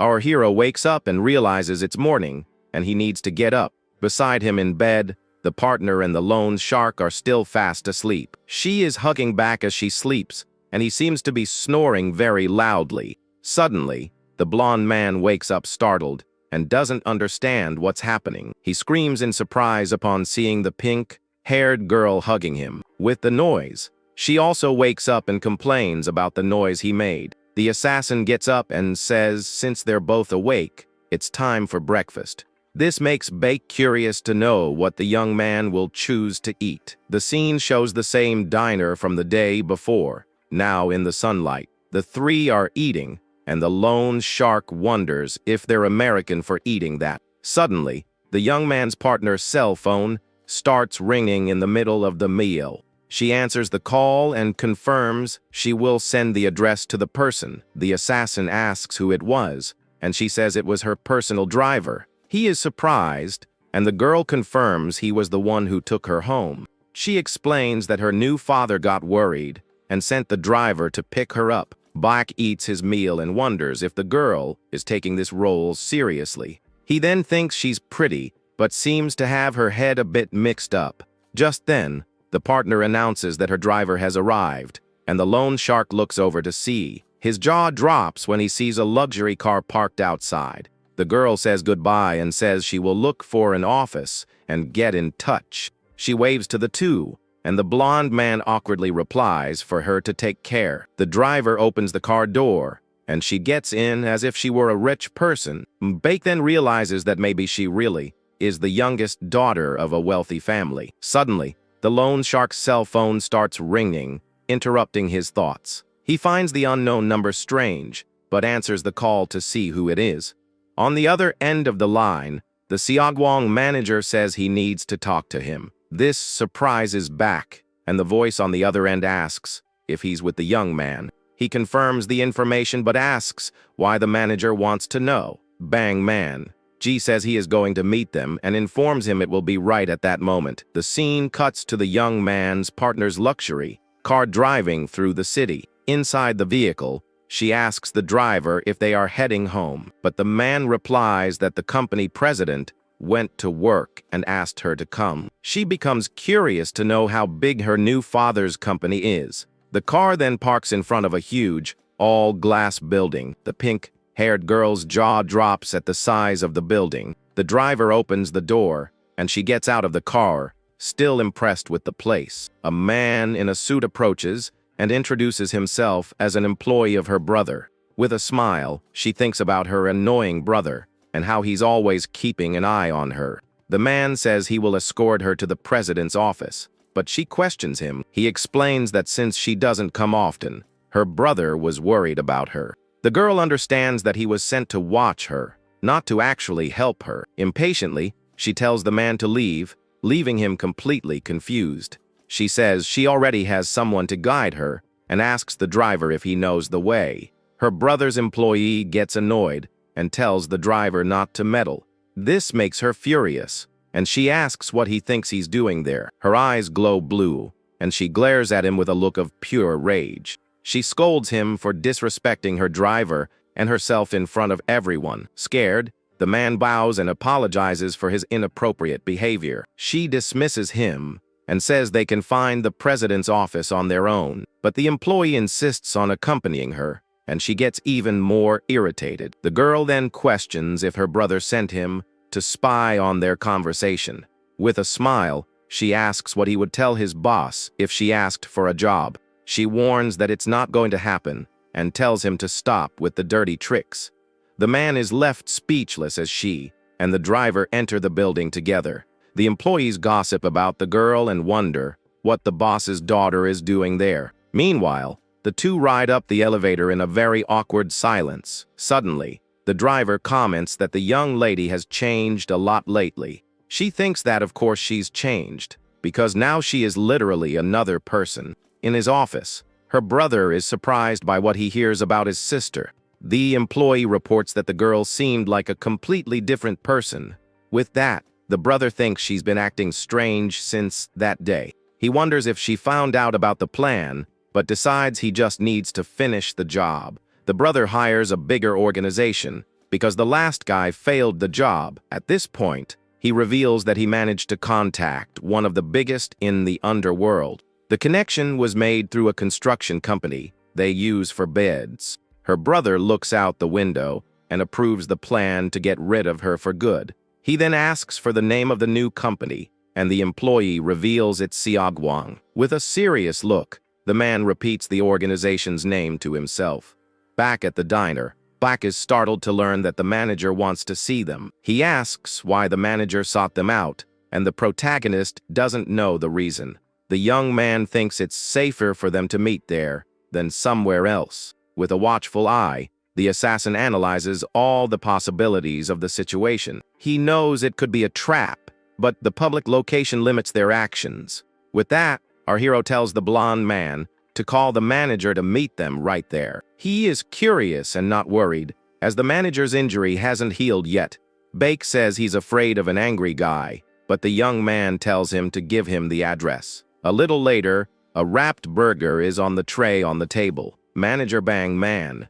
Jai arrives and sits down at the table with the two young men. With his face all beat up, he glares at the two with a very serious look. The three look at each other, and the atmosphere in the diner becomes heavy and very strange. The protagonist offers a meal, and Baek doesn't know if he's being nice or just annoying him. The manager picks up the burger and notices that it's quite heavy in his hand. Without ceremony, the man from Xiaoguang takes a big bite of the meal. The two watch, and the loan shark notices that he eats very neatly. After the manager eats, he wipes his hands and gets ready to talk. He compliments the burger and says it has a lot of meat and little sauce, just how he likes it. The protagonist asks the reason for his visit, and the manager replies that he came to listen. He questions if the young man is really going to fight against Xiaoguang and what he plans to do. Tired of repeating himself, the assassin lets the loan shark explain the plan to the man. Bake reveals that the goal is to take down the two biggest organizations in the underworld. He points to the protagonist and introduces him as the new boss of the company. Upon hearing the plan, the Xiaoguang manager can't hold back his laughter. He laughs out loud and scoffs at the idea, finding it all ridiculous and impossible. But even though he finds it ridiculous, he admits that it somehow makes sense. He then asks if the young man needs more people to work in his company. The assassin surprises him and says that changing companies is no big deal these days. The man from Xiaoguang notices that the protagonist listens well to others, which surprises him. With a smile, the young man says the more, the merrier, as they have big plans. The manager then remembers that platinum finance brings in almost nothing for Xiaoguang. He explains that the company decided it's not worth spending resources on them. The loan shark is happy with the news and realizes he is free from the organization. With that, Bang Man Jai extends his hand and offers to join the new company. He says he believed in the young man, but Xiaoguang betrayed him, and now he wants out. The protagonist asks why he wants to join them and not another company.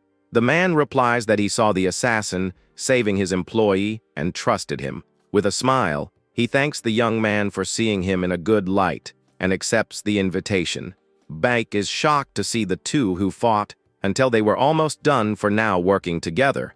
He realizes that Xiaoguang won't come after him anymore and thinks about running away. The Xiaoguang manager says goodbye, and the protagonist compliments the diner's burger. He explains that they don't have an office yet and asks the manager to wait.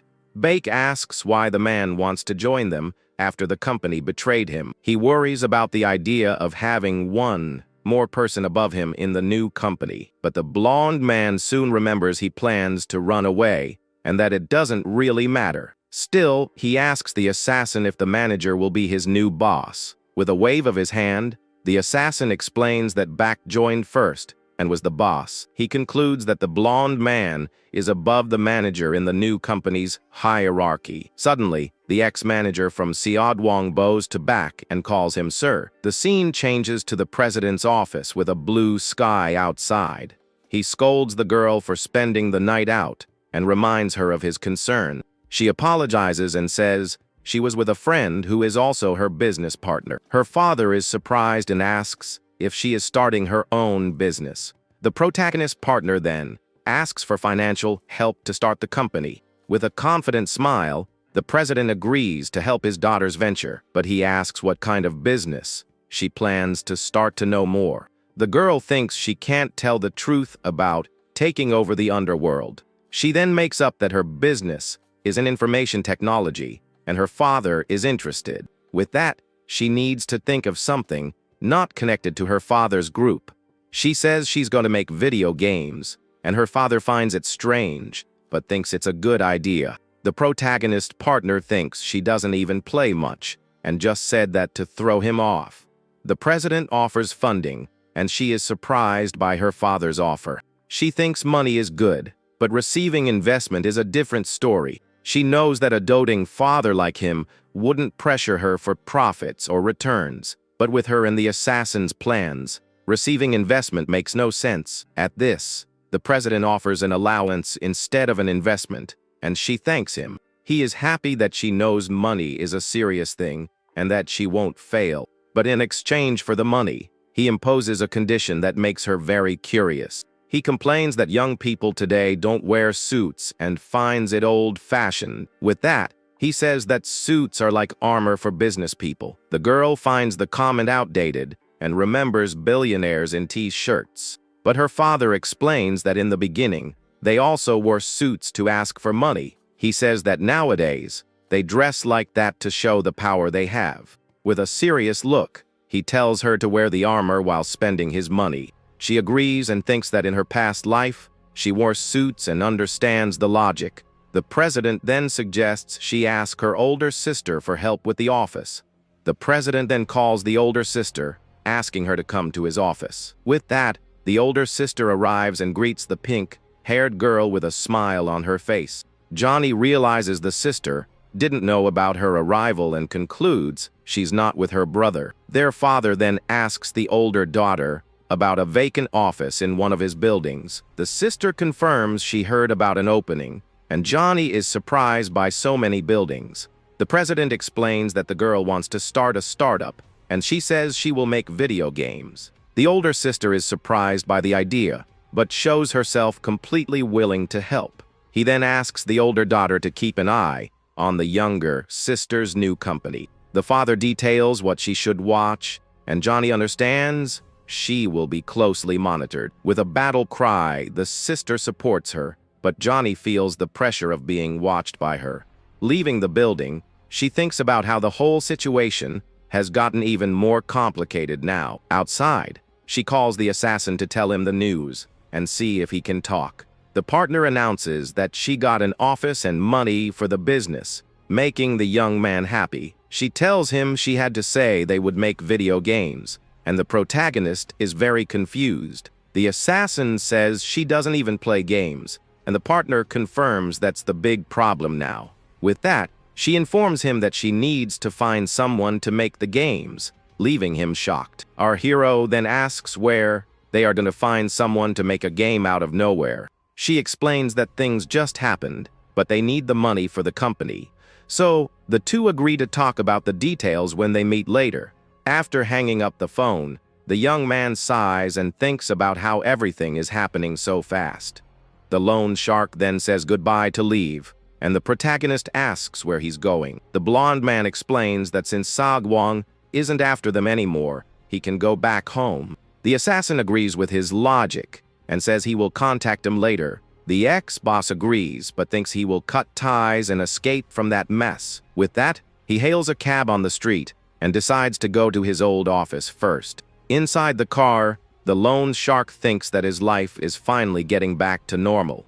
He celebrates the return of his company, and the driver announces they have arrived at the location. But upon looking at his office, the blonde man is completely shocked by the scene. Outside, he sees that his warehouse has been completely burned down and doesn't understand anything. Furious, he realizes that Seodwang broke their promise and set his office on fire. Amidst the rebel, he notices the burned safe, but is relieved he kept the money elsewhere. But he laments that his entire company was turned to ashes by the rival organization. At this, he decides he can build a new office, and then calls his employees first. The employee apologizes and says he can't come back to the company, leaving the boss shocked. He then calls the other employees, but the response from all of them was the same, and they just expressed regret. Without exception, all his former employees say they can't come back and hang up. Another employee apologizes, and the blonde man begs him not to hang up the phone. Desperate, he asks them to at least explain the reason for that sudden decision. On the other end of the line, the man reveals that Seogwang recruited everyone for their headquarters. He continues and explains that the organization convinced them not to work at Platinum Finance anymore. The loan shark then realizes that Seodwang's plan was to suffocate his company until it went bankrupt. The employee advises him to find something else to do and says goodbye with thanks. The call ends, and the blonde man is left alone amidst the rebel, cursing the situation. He reflects that it's hard to do business in that territory without Seodwang's support. As the sun sets, he thinks that losing his employees was worse than the burned building. Sitting on the ground, he laments that not a single person stayed by his side in the end. Suddenly his cell phone rings, and on the screen the protagonist's name appears, calling him. The lone shark answers, and our hero asks where he is so they can have dinner together. At this, the blonde man thinks the young man must not have many friends either to call him like that. The assassin then suggests that instead of burgers, they should have a drink. The scene then cuts to a Japanese style bar where the two will meet. Already there, the former loan shark boss drinks a large glass of beer in one go. The two eat and drink together, and the blonde man seems much more relieved now. He then takes the opportunity to eat some skewers that were on the table. After eating, the blonde man lets out a sigh of satisfaction with his mouth full. The protagonist also drinks, and the loan shark wonders if it's really the young man's fault. He concludes that it's his own fault, because his employees trusted Xiaoguang more. The assassin calls him boss and asks why he's so thoughtful all of a sudden. The loan shark then says there's nothing left of the company the young man forcibly acquired. He tells him he went to the office and found it burned down by Xiaoguang, leaving the young man surprised. The blonde man also says that all the employees fled, and now there's nothing left. But our hero says that's not true, and that the loan shark still has him. With that, the two fall silent at the bar table while they have a drink. Suddenly, the former loan shark boss asks what that is, and the young man doesn't understand. He then explains that he simply doesn't get it, because they barely know each other for real. A memory emerges, showing the assassin beating up the blonde man in the warehouse. Right after, he remembers the young man, saying he would take over his company from then on. The loan shark says the protagonist stole his company, but saved him when he was caught. With that, he thanks the young man, but still seems to have many doubts in his mind. Then he leans in and asks if they are close enough for all of this. Our hero then begins to explain that in his past life, he lived alone. He didn't know how to get close to people, and always pushed away anyone who tried. But one guy ended up becoming the only person close to a friend he ever had. He wasn't a real friend, but he acted like one all the time by his side. That's why he says this is the only way he knows how to form bonds with someone. The blonde man wonders if the young man really wants to be so close as to risk his life. He drinks his beer and thinks of the assassin, saying everything would be okay with him there. With that, he lowers his head to the table and thinks this conversation was very cheesy. But after losing everything, it hit him in a very different and emotional way. So he asks if he can call him bro, but the young man says to call him boss. With that, the loan shark raises his glass and says they should indeed get very close. Our hero just smiles slightly at the new employee's emotional reaction. Then the two toast with their beers, sealing the new partnership between them. The loan shark then asks about the video game conversation he overheard on the phone. The assassin explains that his partner's father offered to finance their business. But when the father asked what kind of business, she made up that they would make video games. He concludes that now they need to make a real game to receive the money. The loan shark thinks it's crazy and wonders where they will find a developer. But suddenly, he says that he actually knows someone who can make the game. The scene then cuts to a modern building with the SG Tower logo on the facade. Bang Man Gi walks down a hallway and goes to the Xiaoguang director's office. Director Zhou Yang Jiu greets him and asks what brings him to his office. This is the real power behind Xiaoguang, and Manager Choi is also his subordinate. The man in the suit then comments to his superior that the decision was old-fashioned, but Zhou is the only one with the power to make such decisions, and who has the president's support. With that, he hands his resignation letter to the director, who is surprised. Bang Man asks if that wasn't what he wanted, and the director says it was a misunderstanding. With a fake smile, he asks why he would want someone like him out of the company. He then remembers the important role the manager played in the founding of Xiaoguang. The manager says that since the building is ready, they no longer need him for construction, and that the only other time he would be needed would be for a demolition. The director then asks if he is thinking of joining the rival organization, but the manager replies that they would never accept him after everything he has done. He accuses him of pretending not to know and of having clipped his wings within the company. With that, the manager accuses him of having expelled and ruined the life of the former director Zhang. But the director denies it and says that Zhang passed away in an accident and left on his own accord. The man from Xiaoguang says he is very good at pretending and that he is shameless. Impatiently, he says he's leaving, and the director calls out to him, but he ignores it and leaves. The door slams shut, and the director is left alone, thinking about the situation. He then sighs and says he didn't expect that stubborn bear to leave just like that. The director looks at the letter and wonders what the manager plans to do now. In the hallway, the man in the suit composes himself and seems much more determined. Manager Choi finds him and asks why he is leaving the director's office. He warns him that going to the director won't change the company's decision at all. Bang Man G glares at him and says things in the company don't work like they used to. With a hateful look, the man walks towards him, ready for a confrontation. Choi is surprised and tries to understand what is happening with his colleague. Without a second thought, the manager delivers a powerful punch to his face. With the impact of the blow, the man in the suit is thrown backward with full force. He falls to the hallway floor, completely knocked out and utterly confused. With a face full of rage, Choi yells and asks what the heck he thinks he's doing. With that, he tries to stop him from continuing, but the manager is not intimidated by the threat. Mercilessly, he steps on the fallen man, who screams in pain from the unexpected attack. The fallen man calls him crazy, but Bang Man lifts him up by the collar with force. Choi threatens him, saying he will report him to the board for acting like a gangster there, but the manager glares at him and asks what he thinks happens to those who act like that on the outside. He then warns that since he resigned, company policy has nothing to do with him anymore. With a hateful look, he warns the man in the suit to never open his mouth near him again. He threatens him, saying that if he sees him again, he will simply end his life. The scene cuts to a coffee shop where the protagonist, his partner, and the lone shark meet. The girl asks the blonde man how he knows the person who can make the game for them. The lone shark explains that he's just a guy who borrowed money from him and nothing more. He continues, saying the person worked at a famous company, but left to open his own studio.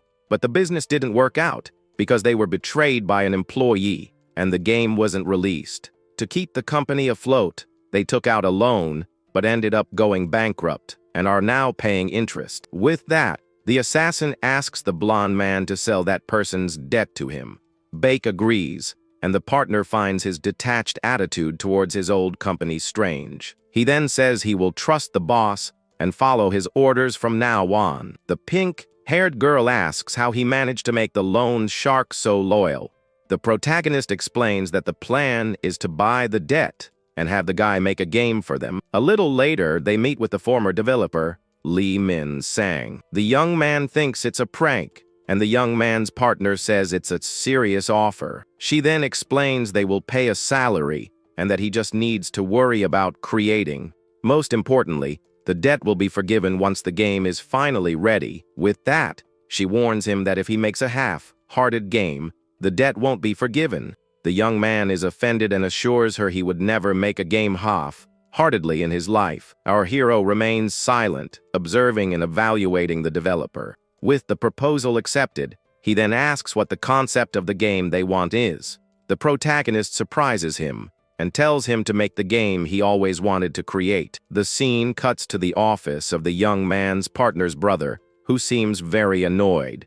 With a determined look, the developer promises he will finish the project right. He bows in gratitude and says he is very thankful for this new opportunity. The protagonist's partner then wonders if the young man is really trying that hard. At this, she wonders if he was always this type of person or if he has changed a lot. The girl invites the young man to see the new office, and he agrees to go along. The young man is a bit surprised, but accepts the invitation and goes with them right away. As they walk, he thinks the offer seems too good to be true. The proposal is exactly the dream he had of being able to create without worries. He remembers people say to be careful of those who say what we want to hear, and that in his case, the people behind the offer are loan sharks, and it could be a scam.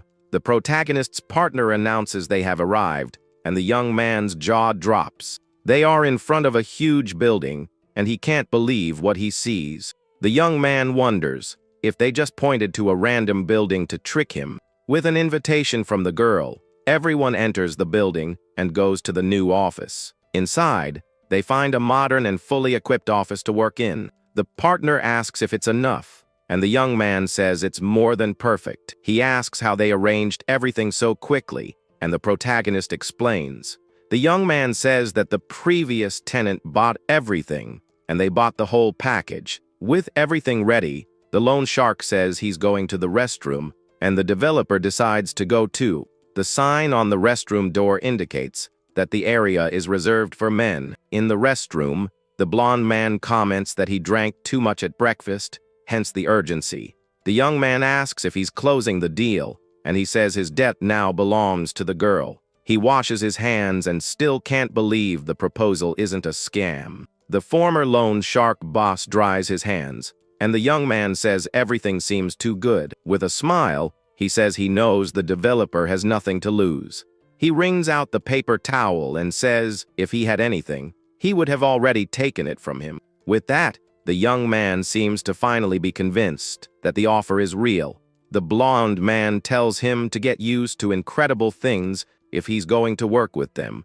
Back in the office, the partner asks the young man if he's okay with this. She worries about the costs of hiring a team to develop the game. She remembers that in exchange for the whole show, her father is investing billions. Hearing this, the protagonist comments that her new father must really like her a lot. The girl agrees and says she could just forget everything and live like a rich person. But she remembers the scoundrels who eliminated them and gives up on the idea right away. With a smile, the young man thanks her for not running away and leaving him alone. He then says that now that the office is ready, it's time to make a call. The scene cuts to the Seogwon director's office, where he is laughing loudly with Choi. The man in the suit asks if it's okay to let the manager get away like that. But the director says he resigned, and there's nothing more he can do. The subordinate then reminds him that the boss himself said not to act like gangsters. With a hateful look, he says the manager might do something crazy against them. The director asks what he wants to do, and the man suggests they eliminate the problem. With a mocking smile, the boss calls him a gangster for suggesting such a thing. He explains that the manager is very strong, and they would need many men, and that it's not worth spending resources on him, and it could harm his reputation. Choi keeps insisting, but the director doesn't seem to care about the situation. He mentions that the manager threatened him, and the director says he would be nervous too. But with a thoughtful look, the boss says there might be a way to solve it. In a basement at the Seogwon headquarters, the former employees of Platinum Finance are gathered. They complain about being stuck there, and one of them says something is very wrong. Another employee says to wait, because they were promised they would get new tasks. Manager Choi walks down a hallway and seems to be heading towards the basement. In his office, the director thinks that if they catch the manager, great, and if not, that's fine too. He turns and looks at the basement door where the men are locked up. The boss says they were going to get rid of those people anyway. Choi enters the room and announces they have received a new and important task. He hands a black folder to one of the men, who is surprised by what he sees. The manager orders them to finish the job by the end of the day and report to him. With the order given, he leaves the room, and the door closes behind him with a thud. One of the men opens the folder and is shocked by what he sees inside the document. He recognizes the target and remembers that his old boss was very afraid of that guy. The other men comment on the boss's fear and wonder how they are going to capture him. One of them gets nervous about the mission, but the other says they have to do it. He encourages them by saying if they succeed, they could get a promotion in the company. With that, everyone gets excited about the idea of getting out of the basement and defeating the manager. Night falls over the city, and the building lights begin to turn on. In his apartment, the manager is watching television and seems very relaxed. He laughs at a show and seems unconcerned about the threats he received. But the latter causes him pain, and he complains that he pushed himself too hard before healing. Suddenly, his cell phone starts ringing, and he answers the call without looking. He says he's at home and needs some time to recover fully. The person on the other end of the line says they are on their way, and he gives the address. He opens the fridge and thinks he has nothing to serve the visitor who is arriving. With that, he He decides to go out to buy beer and heads to the convenience store. From a car, the men from Xiaoguang watch him leave and prepare for the attack. They all get out of the vehicle, armed and ready to ambush the manager on the street. He enters the store, and the men position themselves to catch him by surprise. The group leader explains that a direct fight won't work against him. He details the plan to ambush him when he leaves the store and attack him all together. One of the men asks who will carry out the ambush, and everyone falls silent. Suddenly, one of them volunteers to make the first attack and lead the group. Inside the store, the manager takes advantage of a sale and buys 4 cans of beer. He leaves the store with his purchases, and the men prepare for the ambush. The chosen man gets into position and waits for the right moment to attack the target. With a knife in hand, he charges towards the manager, who notices the attack. But before he could react, the man attacks him with a swift and precise blow. The knife hits the manager, who feels the impact of the blow and is surprised by the attack. With the target wounded, the attacker falls to the ground, and the manager glares at him with a serious look. He picks up the knife from the ground and wonders what kind of guy that was after all. With that, he remembers having seen him before, but can't recall from where. With the knife in his hand, the manager looks around and prepares for the fight. He glares at the men and wonders if they are with the guy who attacked him. The men get scared and wonder what they should do now that they've been seen. They then decide they have nothing to lose and charge at the manager. With a cold and focused look, he prepares to face the crowd of men. In the blink of an eye, he lunges forward and attacks the first man with a precise blow. The other men scream in pain from their injuries, and the fight truly begins. Without letting up, he continues the sequence of attacks and takes down another enemy. He finishes off the last man with a powerful kick, sending him flying. The manager asks who sent them, and the men tremble in fear on the ground. They wonder how he can be so strong, even while injured from the fight. One of them screams in pain, and the manager realizes his wound is opening up.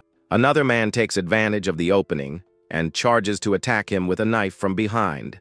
He feels the blow and realizes his condition has left him vulnerable to attacks. One of the men yells to the others that he's bleeding and they should attack. With that, the others get excited and advance together on the wounded manager. He prepares to fight but knows the situation is very complicated. The men surround him, and he asks them to wait a bit, but they don't listen. One of the goons is confused, but the leader yells for them not to stop the attack. Suddenly, the protagonist appears on his electric scooter and stops the fight. The men are shocked and wonder why that guy showed up again. He gets off the scooter and approaches the commotion with a very serious look. The manager asks how he knew where to find him, and he explains that he used the map. He continues, explaining that the street the manager lives on is the same one he took. Our hero then faces the men and recognizes that they are from Platinum Finance. He then concludes that it was Xiaoguang who sent them and that they are traitors. The men panic and realize they have no way of winning against the two of them together. With no other option, one of them charges at the protagonist in a desperate attack, but the young man dodges with ease and knocks him down with a single blow to the face. With that, he prepares to finish off all the traitors who are there. With that, he glares at the men with a look of hatred and prepares for the worst. The last 2 remaining men panic and don't know what to do now. With a threatening look, the assassin tells them to take their men and disappear. A little later, in the manager's apartment, he tends to his wounds. He complains about the teddy bear bandage he had to buy at the convenience store. Our hero explains it was the only one they had, and the manager accepts his fate. He drinks his beer and asks the young man what brought him there. After all, the protagonist explains that he came to make the partnership between them official. With that, he extends his hand and invites the manager to work together. Bangman G shakes his hand and accepts the proposal to join the new company. He explains that things with Xiaoguang had been strange for a long time. The company was formed by the union of several organizations, and his was kicked out.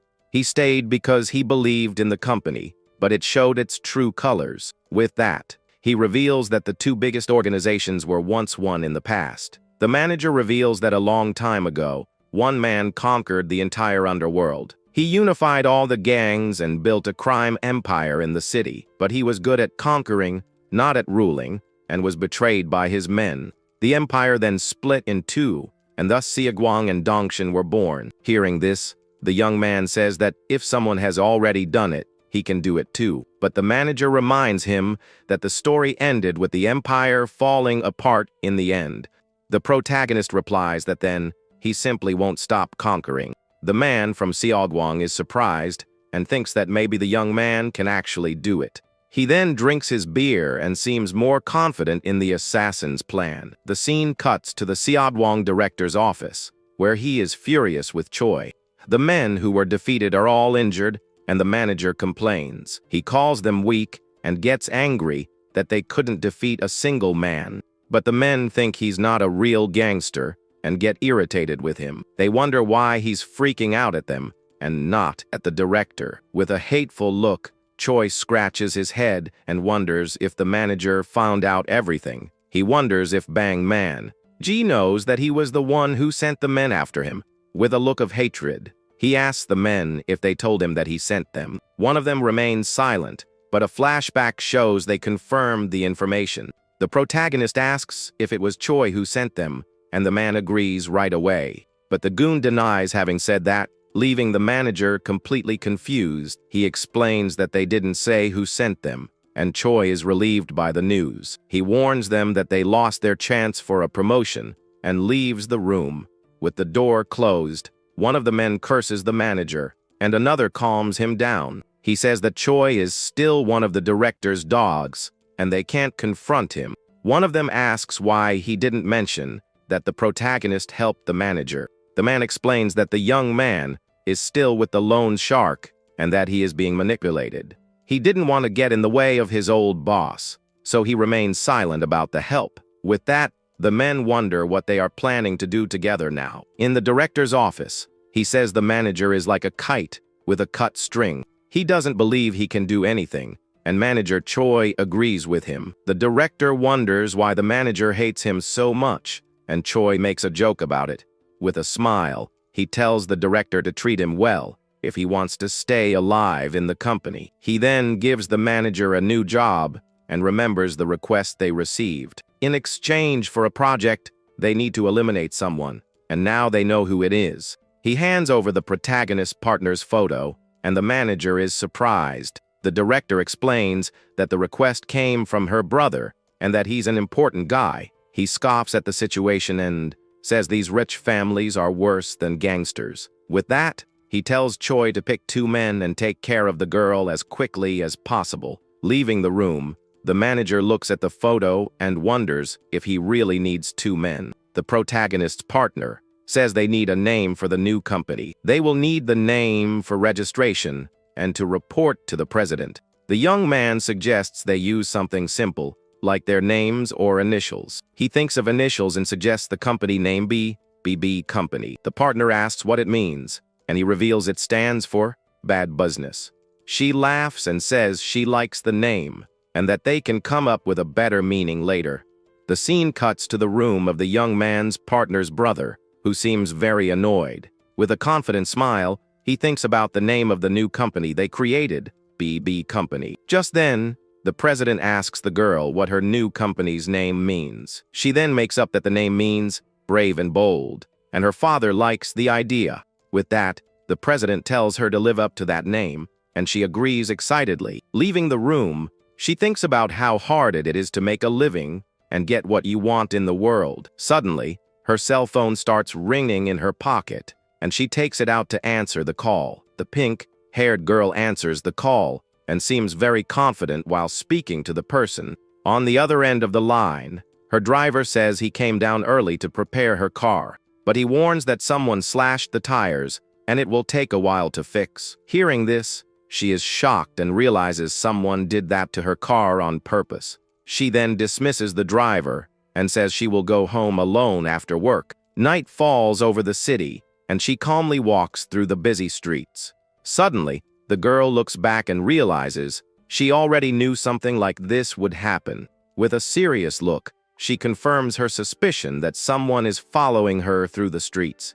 She remembers that damaging the car is a basic tactic to force the target out, and that it works well when the driver is also the person's bodyguard. This way, they separate the two and make the task of eliminating the target much easier. So she enters a coffee shop and grabs a large cup that she thinks is perfect for her plan. With a smile, the girl asks them to fill the thermal cup with very hot coffee. With the drink in hand, she continues on her way, and the men follow her closely. She then turns into a dark alley, and one of the men notices her quick movement. With that, the man with glasses runs after her so as not to lose sight of her in the area. He seems very determined to finish the job and not let her escape under any circumstances. But the girl was already waiting and invites him to have a coffee with her. Without wasting time, she throws the hot coffee directly in the man's face with great force. He screams in pain from the surprise attack and falls to the ground with his face burned. The girl advances, and the man on the ground is surprised, not understanding what just happened. With her eyes glowing, she reveals the meaning of BB, which is bloodbath. The second man is shocked by the scene, and the girl holds the blood-stained cup. Angrily, the other goon pulls out a knife and prepares to attack the woman in the alley. She warns him to think carefully before doing anything stupid in that alley. But the man doesn't listen and charges with the knife in a desperate attack against her. With a smile, the girl calls him a fool for trying something so predictable and useless. The scene cuts to the office of Executive Director Han Ju-seok, her brother. An employee reports that Seogwon called and that they will make their move today. Hearing this, the girl's brother is satisfied with the news he just received. He smiles and thinks he will finally get rid of his sister from that house for good. Back in the alley, the man attacks with the knife in a swift and very strong move. But the protagonist's partner dodges the blow with impressive agility. This leaves the goon shocked, unable to believe the woman's speed. Without giving him time to react, the girl lands a powerful punch to his stomach. With both of them on the ground, she wonders if all the assassins in the country are this weak. She then kicks one of them in the face to wake him up and get some information. With the man awake, she demands to know who hired him and which organization he's from. The girl steps on his hand with force and says it wasn't a question for him to ignore. The man screams in pain from the stomp and feels the weight of her boot on his injured hand. With that, she grabs him and tells him to answer her question once and for all. Afraid of getting hit again, he yells and begs her to wait because he'll talk. He then reveals that he is from Seogwon, but that he doesn't know who the client for the job is. The young man's partner thinks about the organization's name, and the goon says he was just following orders. The scene then cuts to the family's mansion, all lit up at night. Her brother walks down the hallway, looking very tired but also relieved. Suddenly, he is startled to see his sister standing there waiting for him at the house. Startled, he stammers and can't believe she is still alive there. She sips her drink and asks why he is so surprised to see her at the mansion. The man is left speechless and just sighs in frustration at the unexpected situation. Elsewhere, the director of Seogwon gets angry upon learning that his 2 men failed. He asks manager Choi if that makes any sense, and he denies it right away. With a hateful look, the boss drinks his whiskey and seems unable to believe the news. He then stands up furiously and throws his glass on the table, breaking everything around him. The director yells at Choi and complains about the scolding he received from the HK group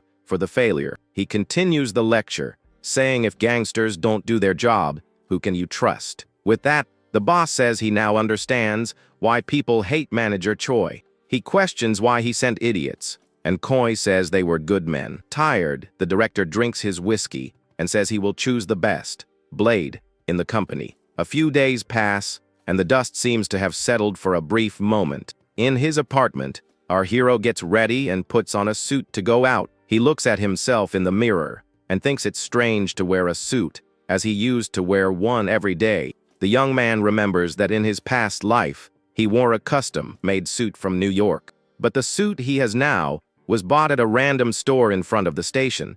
Leaving his house, he runs into his neighbor who is surprised to see him suddenly. The elevator panel shows that they are both on the 3rd floor of the building. In the elevator, she thinks that he always wore the same clothes, and now he's in a suit. Even so, the neighbor admits to herself that he looks very good in a suit. A bit shyly, the two greet each other somewhat awkwardly there. The girl asks if he's going to work, and he confirms that he started a company. The assassin says goodbye and wishes her a good day, but she seems very distracted. The neighbor's jaw drops, and she wonders if she heard right about the company. The scene then cuts to the sign of the protagonist's new company, BB Company. In the office, the partner compliments the young man's look, saying he looks great. With that, she hands him a company ID badge to wear in the office.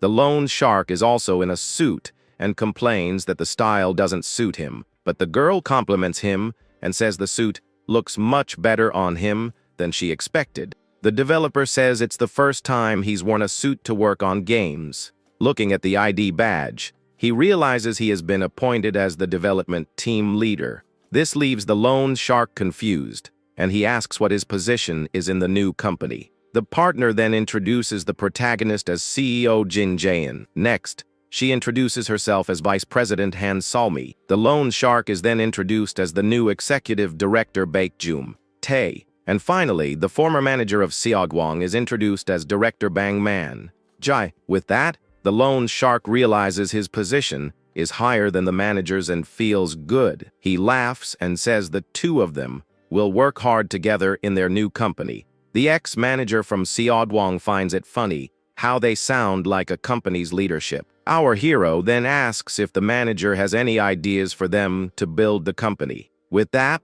the assassin tells the developer to start working, and he agrees right away. In a meeting room, the protagonist asks the manager to share his ideas. The man with glasses confirms and reveals that their first target will be Seogwang itself. He explains that their headquarters is where the organization's money and power are. Within the company's territory, there are many small and large organizations like Platinum, but most are not loyal to Seogwang and are only seen as a source of taxes.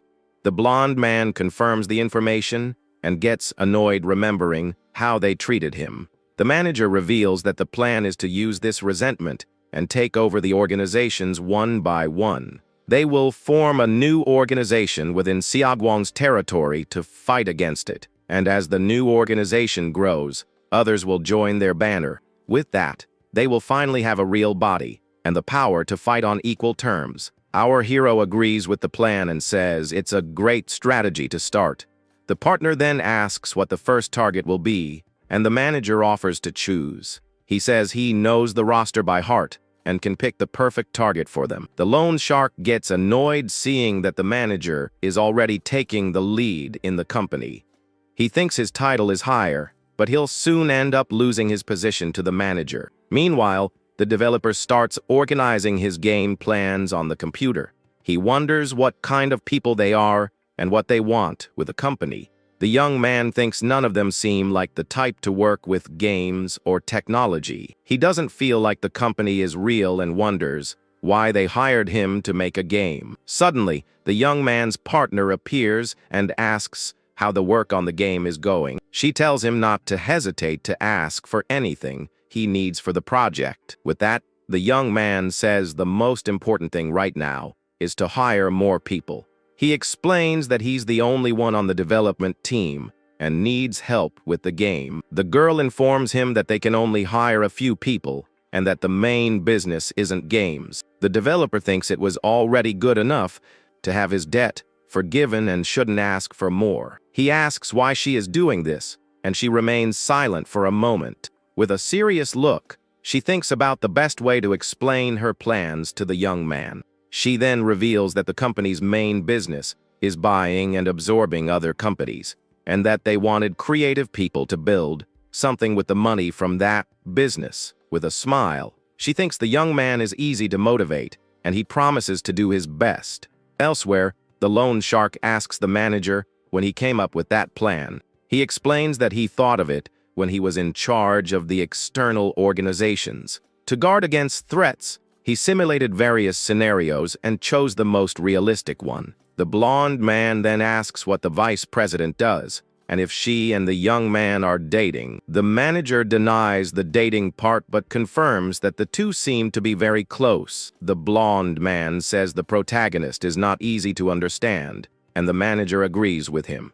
With that, he says he has given up on understanding and will just go with the flow. The manager thinks about the idea and suddenly has an epiphany on how to execute the plan. With a determined look, he realizes exactly what they need to do now. Elsewhere, the assassin asks if it was Seodwang that sent the hitman. The partner confirms and says it was her stepbrother who hired the organization, but the girl warns him not to get complacent, as the situation could become dangerous. With a serious look, he warns her that the next one they send could be dangerous. The scene then cuts to a pier with waves crashing against the rocks. A man is fishing and says he left the hotel to get some fresh air. His bodyguards watch him, and he tells them not to worry about his safety, with several men in suits protecting him. He seems to be someone very important. On the phone, he says he will testify in court and tells them not to worry. From a distance, a person with long hair observes the man and his bodyguards. He seems to be analyzing the situation and planning his next move. With a bag on his back, he approaches the pier and is stopped by the security guards. With a cold look, the long-haired man stares at the bodyguards without saying a word. He asks why he can't enter, and the security guards tell him to leave the area. The men tell him to fish somewhere else, and he agrees with their idea. But suddenly, he throws his bag on the ground and prepares for what's coming. The security guards tell him to move further away, but he gets ready to attack. With a knife in hand, he quickly advances towards the men in suits. In the blink of an eye, he gets closer, and the security guards are shocked by his speed. They draw their weapons to fight back, but the long-haired man is faster. With precise movements, he hits the two men with his knife, and they scream in pain. The other security guards start shooting to try to stop the mysterious intruder, but he dodges the bullets with impressive agility